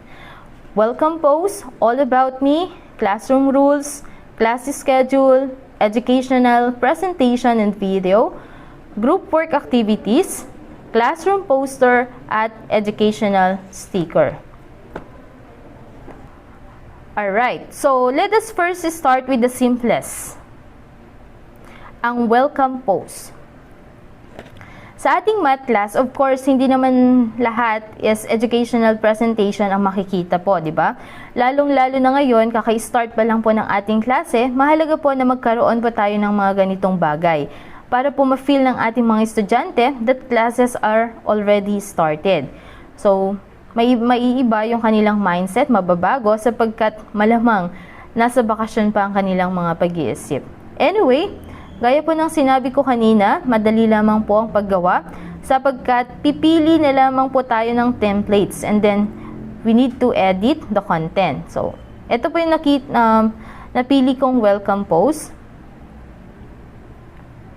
So, paano po tayo magsi-search? Of course, punta lang po tayo dito sa search template. I-type natin ang welcome. Ayan. So, as you can see, mag-a-appear na po yung mga iba't ibang templates. Ayan. Welcome back to school. Asan na yung napili ko? Right, so maybe nandyan. So, thousands of designs. Ayan, nagpakita na. So, ito po yung ginamit kong template. So, makikita nyo po yung pagbabago. So, ang pinalitan ko naman lang po dyan is yung picture, syempre. And then, some elements are naidagdag para po sa mga iba't iba pong detalye. Okay? So, paano ko po ginawa ito? Yan. Mag-a-add muna ako ng page. And then, kapag clinic mo po ito, automatic mag-a-appear na po ito sa ating editing feature. Okay? So,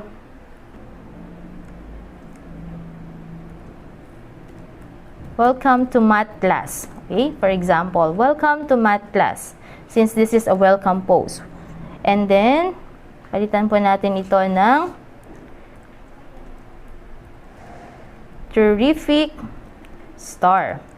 Yan, yung kanilang section. Depende po kung ano yung gusto nating content na ilagay. Okay?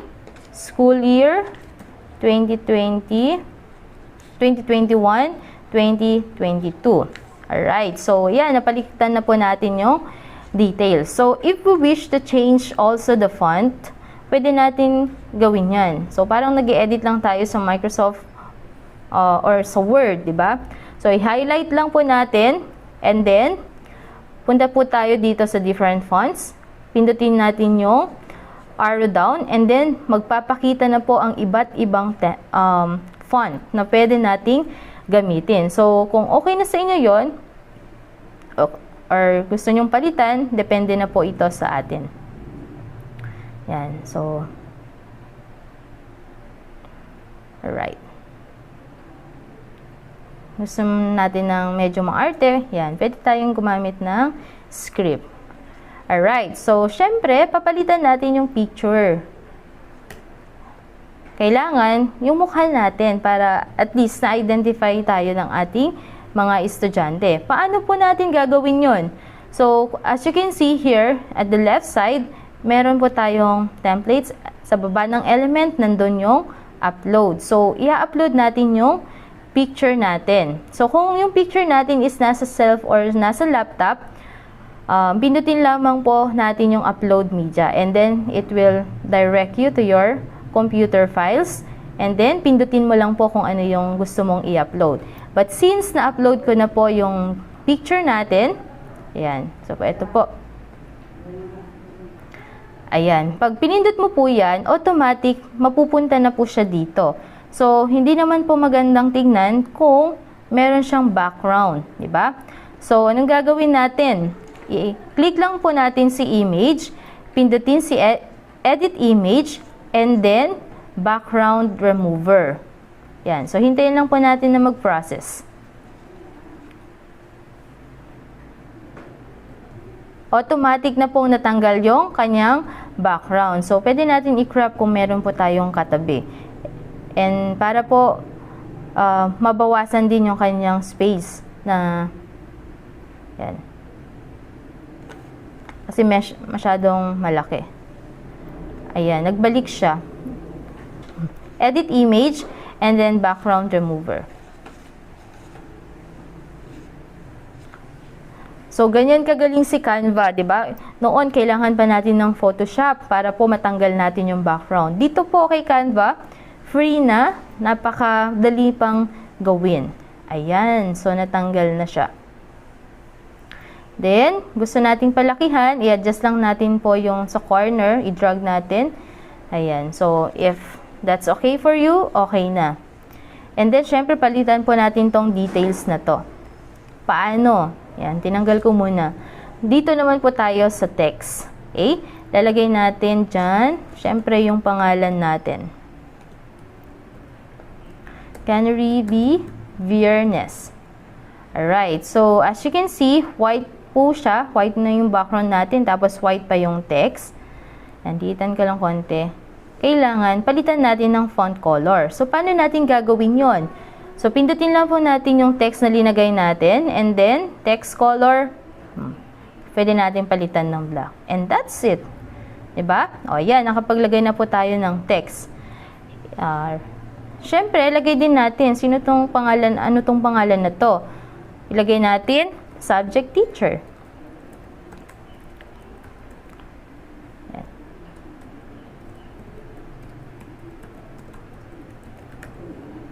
Alright, so para medyo masyadong malaki ito, palitan natin using decrease font size. Yan, so mag-minus lang tayo and then palitan natin yung color ng ating text para mabasa natin. Ayan, so as simple as that. Yan. So, if we wish also to put our cellphone number, yung work number natin, and then email, you can also do that. Paano ko naglagay ng icons dito or elements? Of course, punta lang tayo dito sa elements. So, contact number, siguro pwede natin lagay search phone. And then, ayan, mag-a-appear na siya. Etong mga elements na to, ang kagandahan, pwede mo pa siyang i-edit yung color. Yan, so kung gusto mo, palitan ng red or whatever you want. Yan, so pwede. And then you put it there. Okay, so eto na po yung ating finished product. So lakihan ko lang po para makita natin. Oops. Control plus. Ayan. So, that's it po. That is for our welcome post. So, napakasimple lamang po, di ba? Ayan. Wala pa pong 5 minuto, nakapag-create na tayo ng ating welcome post. Ayan. So, mapapansin ninyo, napaka, clear. Okay? Hindi po pixelated ang mga pictures. And of course, yung mga text din po. So, pwede rin po nating i-adjust yan, yung ating Canva. Or, pwede rin po natin tong i-resize. Paano? Pag gusto natin ng mas malaki. Punta lang po tayo dito sa resize. So, papakita ko na rin po. Pindutin natin si resize. Yan, nag-loading. Yan. And then, customize lang po natin.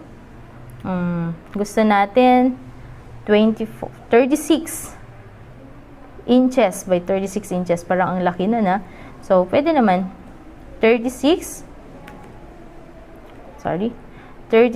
by 36. So, ang laki na nun. I-resize lang po natin. Ito, pindutin lang po natin ito. Yan. Yan, lumaki na po siya. Right? So, that is for the welcome post. Alright, so next po is all about me. So, well, this is another important thing also because in this time of pandemic, we were not able to meet our learners face-to-face. So, at least kahit sa picture lang, ay ma-imagine po nila tayo. So, how can we make this simple video presentation with background music? So, again, punta lamang po tayo din sa search. And then, i-type natin all about me.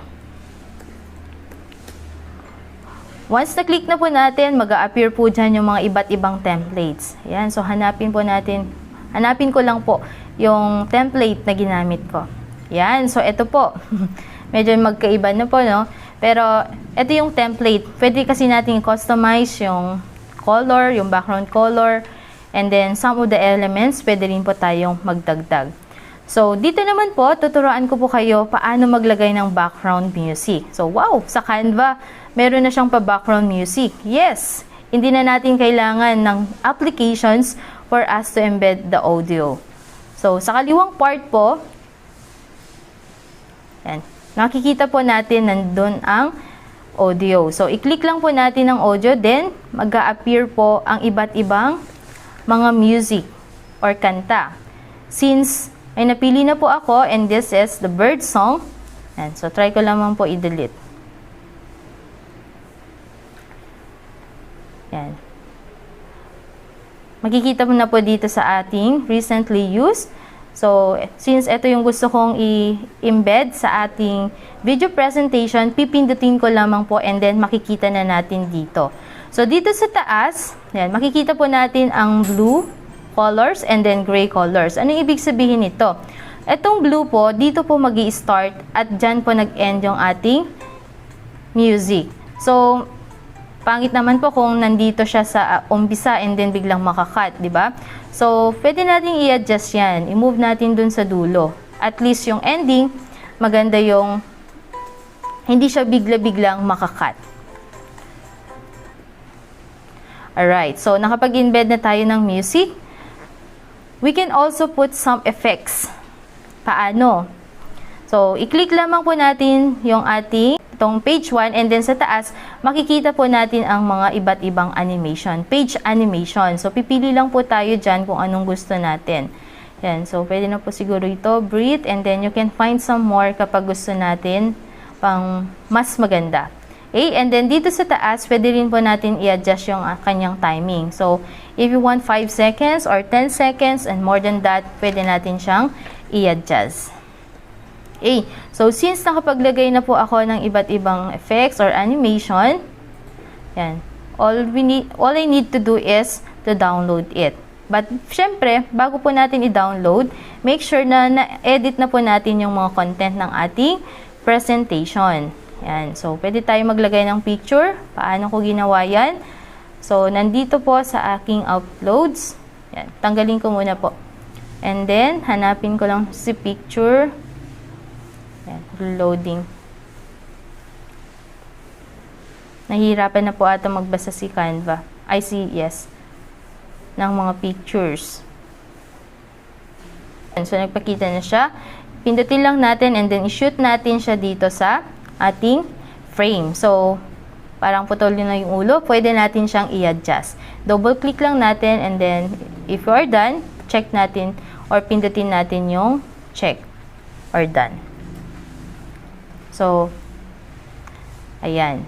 So, if everything is edited na po, nailagay na natin yung mga gusto nating content na ilalagay, pwede na po natin siyang i-download. So, madami pong pagpipilian dyan, PNG, JPEG, PDF, SGV, MP4. So, ang gusto ko po is yung MP4. So, pag pinindot mo na yan, magda-download na po siya. And that's it. Yan. Alright. So, ito po yung kanyang output.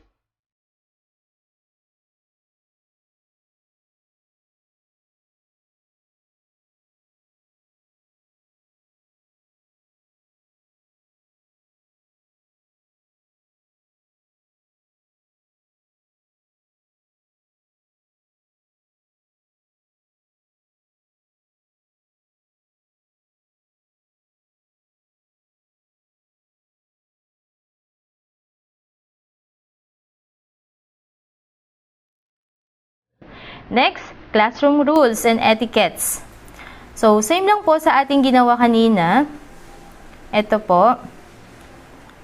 Mag-search po tayo ng mga available templates. Classroom rules. Punta lang po tayo dito sa search and then type natin classroom rules. Ayan.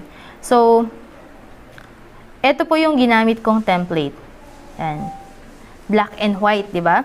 Pero sabi ko nga, pwede po natin siyang i-customize into colorful one. Ayan.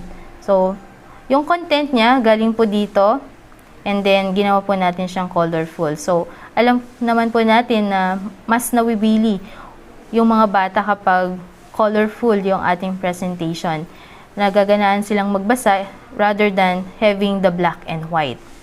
Ayan, teachers, pwede nating i-customize para maging kaaya-aya po ang ating presentation. We can change the background color. Paano? Yan. So, pindutin lang po natin dito and then we can change it. Yan. Pili tayo ng ating gusto. So, ito, okay na po sa akin yan. Parang mas maganda po siyang tignan. So, yung tinuro ko kanina, paano po tayo maglalagay ng effects. Yan, pindutin lang po natin yung ating page. And then, sa taas, nandyan na po yung mga page animation. Pipili lang po tayo dyan. Yan. Instead of, mag-isa-isa tayo maglagay ng mga effects, dito, isang buo na po. Yan. Bahala na si Canva na mag-create ng kanyang presentation. Basta, piliin lang po natin kung ano yung effects na gusto natin. Alright. And then, ayan, ipakita na rin po natin kung paano maglagay ng image kanina. So, ulitin ko lang po. Punta tayo dun sa uploads. Pindutin natin yung picture natin. And then, kapag may background po yan, madali na lang po dahil pwede na po or kayang-kaya na po ni Canva na magtanggal ng background. Okay? And then, if we want to add some elements, ayan, punta lang po tayo dito sa elements and then, everything that we want, like for example, kids, ganon, ayan. So, mag-a-appear na po yung iba't ibang pictures dyan. And then, pindutin lang po natin, automatic pupunta na po siya dito sa ating editing page. Right? Ayan. So, as you can see also, meron din po siyang background music. So, galing din po siya dito sa audio.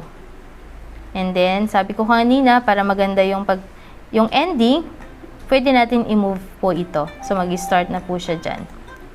Alright, so, panoorin natin yung ating final output.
Naman po is ang ating class schedule. So, punta lamang po tayo dito sa search button. Yan, search natin ang class schedule. Madami na pong templates ang magpapakita dito. So, since meron na po akong nakitang templates, ito po, cute, colorful, blue students and teachers. So, ito yung pinagbasehan namin to create this template. So, ayan. Paano natin gagawin ito? Siyempre, i-edit lamang po natin yung mga content and then ilagay natin yung gusto nating ilagay. Control plus. Okay, so zoom ko lang po konti para nababasa po natin. Ayan. So, iniisa-isa po talaga yung paglalagay ng mga text and then pwede rin po natin silang i-group para madali po yung pag-copy natin. Okay, so try ko muna pong tanggalin po ito. Yan. Kasi parehas lang naman po yung Monday tsaka Wednesday. So, once na nakagawa na po tayo dito, nag-group na rin po natin. Paano tayo nag-group? Ungroup ko po muna. And then try to group it. So, pindutin lamang po natin si Shift and then isa-isahin po natin siyang pindutin ang mga elements.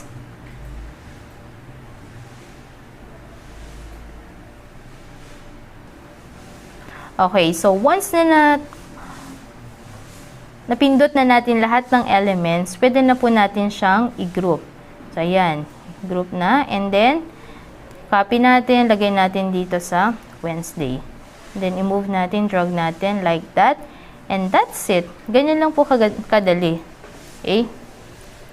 Ang paggawa ng schedule. So, mahalaga rin po ito sa ating klase para at least guided yung ating mga estudyante. Yan. So, kapag gusto rin naman natin i-paste na lang yung na-crop natin sa ating sheet or Google Sheets, pwede rin po. Paste lang po natin. You just do copy and paste. And that's it. Yan po yung ating class schedule. Next, ito naman po. Importante na po talaga ito. Yung ating education presentation. So, yan. Open ko lang po. Pwede tayong mag-search ng mga designs dito. So, since math ang gusto natin, search lang po natin dito sa search bar. Then, click. Ayan. Magpapakita na po ang iba't ibang mga templates. So, nasa sa atin na po kung asan po dyan ang gusto nating pagbasehan, asan po dyan ang gusto nating i-customize para sa ating presentation. Yan. So, teachers, ito po yung napili ko. Like, na gustong i-customize. So, pindutin lamang po dyan itong page na to. Yan. And then, i-customize. So, paano ko po ginawa yun? Of course, naglagay po tayo ng ating text. Yan. So, dito, sa text, makikita natin yung mga iba't ibang font ng ating mga text. So, pwede rin po natin siyang i-edit mamaya. But, kung okay na po yan, right, okay na po. Place value. Ito po yung susunod na topic ng grade 3. Next week, place value ng 4 to 5 digit na bilang. Ayan. So, ganyan lang po. Simple, pero elegante naman po siyang tignan. And then, syempre, kailangan din natin ilagay yung ating pangalan. Para kilala nila kung sino yung kanilang teacher. Ayan. Ayan. So, i-adjust lang natin, drag natin. We can change the font. Paano? I-highlight lang po natin and then punta tayo dito sa different fonts. Pili tayo dito ng ating font na gusto. Yan. So, nakadepende na po ito sa inyong gusto. I-adjust lang natin, palakihan yung pangalan. Like that. So, like that.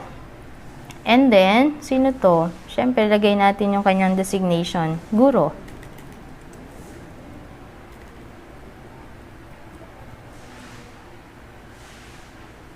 Para maging kaaya-aya naman po, siyempre, papalitan naman po ulit natin yung kanyang font. Like that. And change color. Para maiba. Yan. So, dapat yung pagpili po natin ng kulay, siyempre, yung readable. Make sure na readable po yan. Yan. So, pwede tayong maglagay dito ng elements, maglagay ng lines. For example, yan.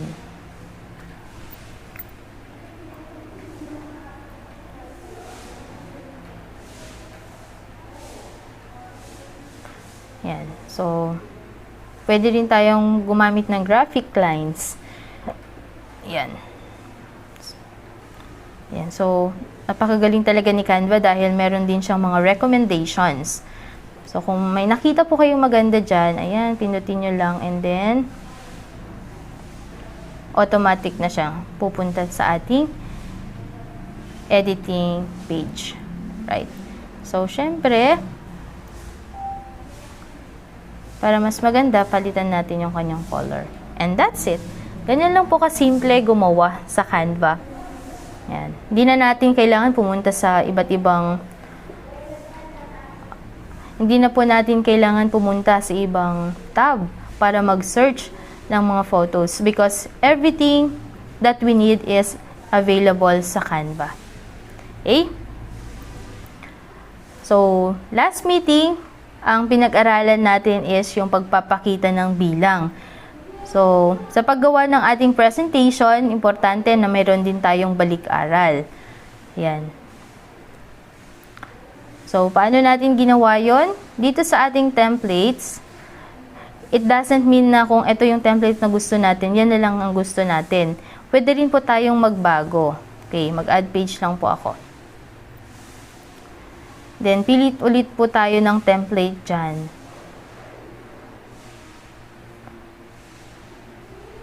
Yan. Pwede natin i-drag. Ayan. Pupunta na po siya dito sa ating editing space. Okay? Like that. So, pagandahin na po natin. Meron naman po tayong SLM. Pwede na tayong gumawa dito. Alam ko, very familiar naman po kayo sa paggawa ng PowerPoint. So, parang nagagawa lang din po kayo ng PowerPoint using Canva. Okay? Ang kagandahan lang po dito, mas high definition na po yung mga pictures na gagamitin natin. Okay? So, paano ko ginawa tong mga circles? Madali lang po yan. Pumunta lang po tayo sa elements. Makikita natin dito yung mga lines and shapes. Pindutin lang natin. Pwedeng-pwede na po natin siyang i-edit. Yung kanyang color, yung kanyang laki, ganyan. Right. So, assuming nakagawa na po tayo ng ating education presentation. So, ito na po. Simple lang, 11 slides lang po ito, yung ating explanation, yung, of course, yung topic na gusto nating i-tackle sa ating mga bata. Okay na yung 2 pages. And then, activities na kanilang gagawin. Okay? And then, ilagay na din natin dyan yung mga answer ng ating slides. And then, makikita nyo po dito sa aking last slides, supposed to be sa first slide ito. So, nung na-discover ko po ito, sobrang natuwa ako dahil, sige, delete ko po muna ha. Gusto kong ilagay yung theme song ng Project SOAR sa aking lesson para at least pag nag-umpisa po yung ating klase, habang nag-iintay ng mga estudyante, pwede nating ipatugtog itong kantang ito. Okay? Taas lang natin. Right. So, punta tayo dito sa left side ulit. May makikita tayong more. And then, si YouTube. Yan. So, nung first time ko makita to, paano kaya to? Mababasa niya kayo yung pangalan ko, yung account ko sa YouTube. Ayan. So, na-amaze ako nung nakita ko, wow, nabasa niya.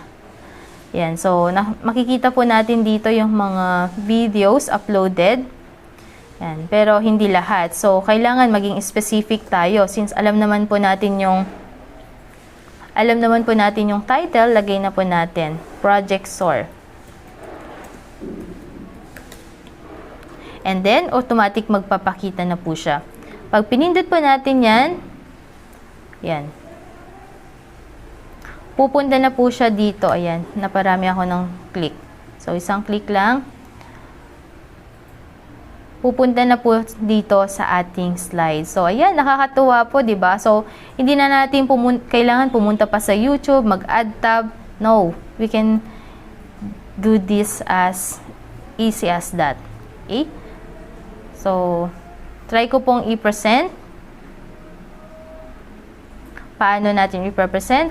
Pindutin lang po natin yung 3 dots and then click present.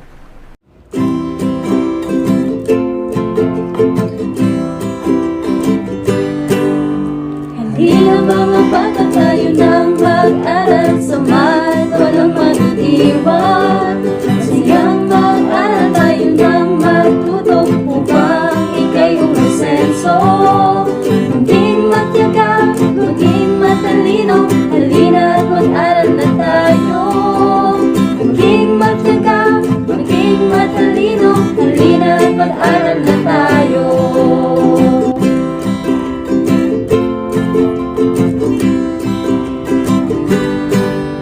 Halina mga bata, tayo nang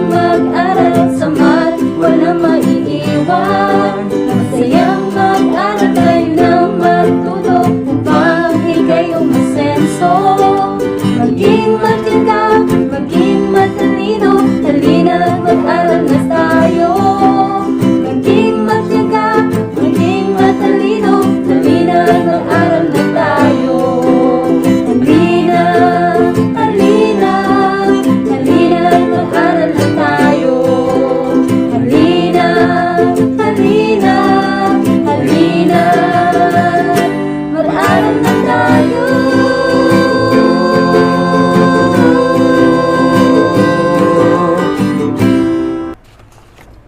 Alright, gaya po ng sinabi ko po kanina, what if may mga learners na hindi nakapag-attend ng ating klase?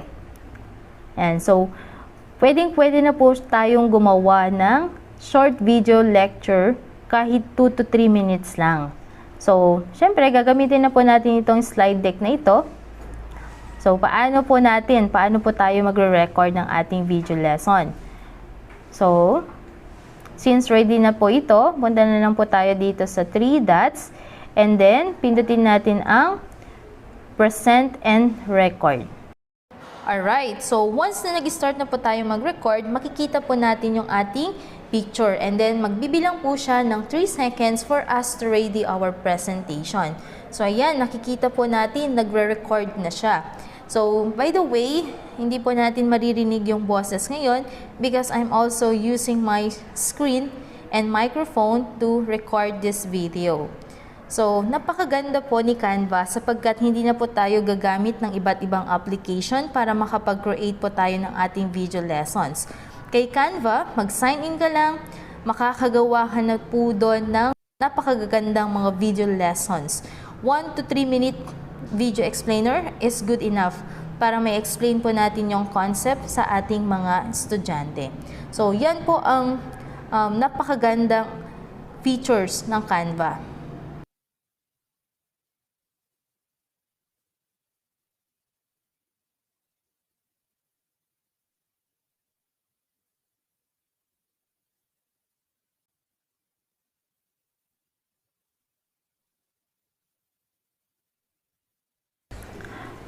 Alright, so punta naman po tayo sa worksheet.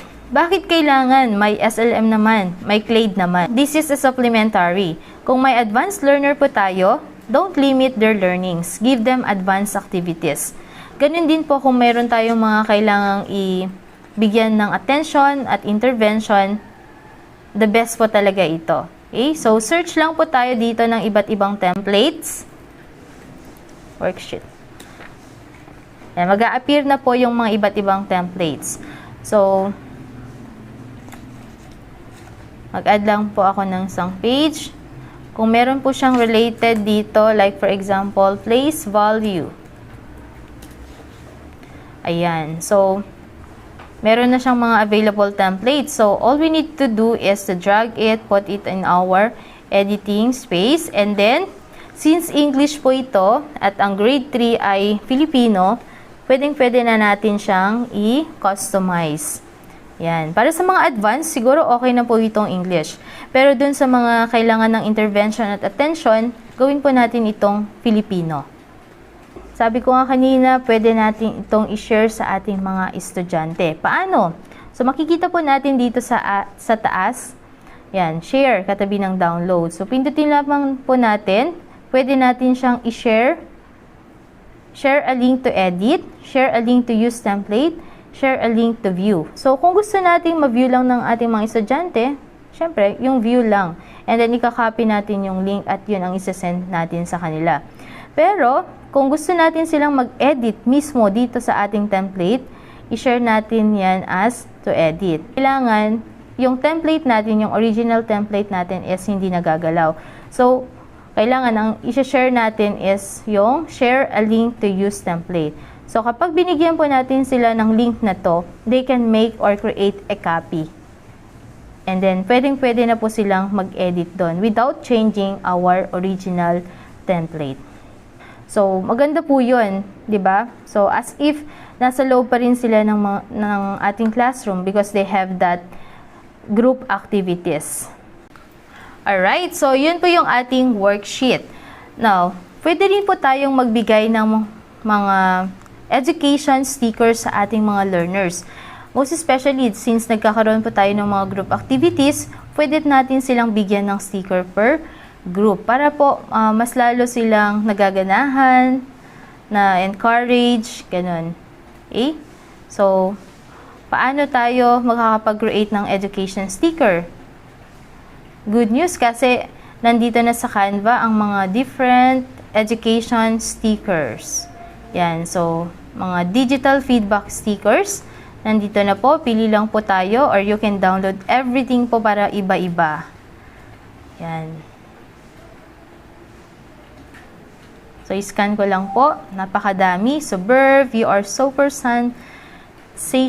Like that. Terrific. Fantastic. Ayan. So, maganda po ito para sa ating mga primary learners. And of course, aside from these stickers, pwede rin po tayong magbigay ng mga certificates. Ayan. So, kagandahan po dito, napakadami nating pagpipili ang mga certificates. Yan, mayroong mga formal, for recognition, meron din mga pambata. Okay? So, kapag meron na po tayong gustong or napiling template dyan, click lang po natin. And then, i-customize na po natin. Ilagay na po natin yung gusto nating content. Okay. Lakihan ko lang po. Then, ayan. So, hindi na tayo mahihirapan mag-isip pa dahil meron na po tayong mga available templates. Ilalagay na lang po natin yung mga elements na gusto natin or even, pwede na rin po natin tanggalin yung mga ayaw natin or gustong nating i-omit. Ayan. So, that's it. So, a lot of things can be done in Canva for education. Napakadali, napakagaan, napakabilis ang paggawa sa Canva. Ang kailangan lang natin, maging creative, matyaga, and of course, kailangan may puso. Let me just share my Bible verse na siyang pinaghuhugutan ko ng lahat. In 1 Corinthians chapter 16 verse 14, let everything that we do be done in love. Let us do this not only for ourselves, but to our learners. Iparamdam natin na kahit magkakalayo tayo ngayon at virtual lang tayo nagtuturo, ay naidi-deliver natin ang dekalidad na edukasyon sa ating mga batang mandunong. Maraming salamat po sa pakikinig at sana meron po kayong natutunan sa araw na ito. Again, this is Teacher Canary. Thank you and God bless us all.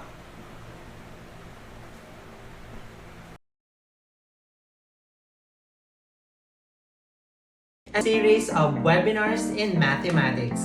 Good day, everyone!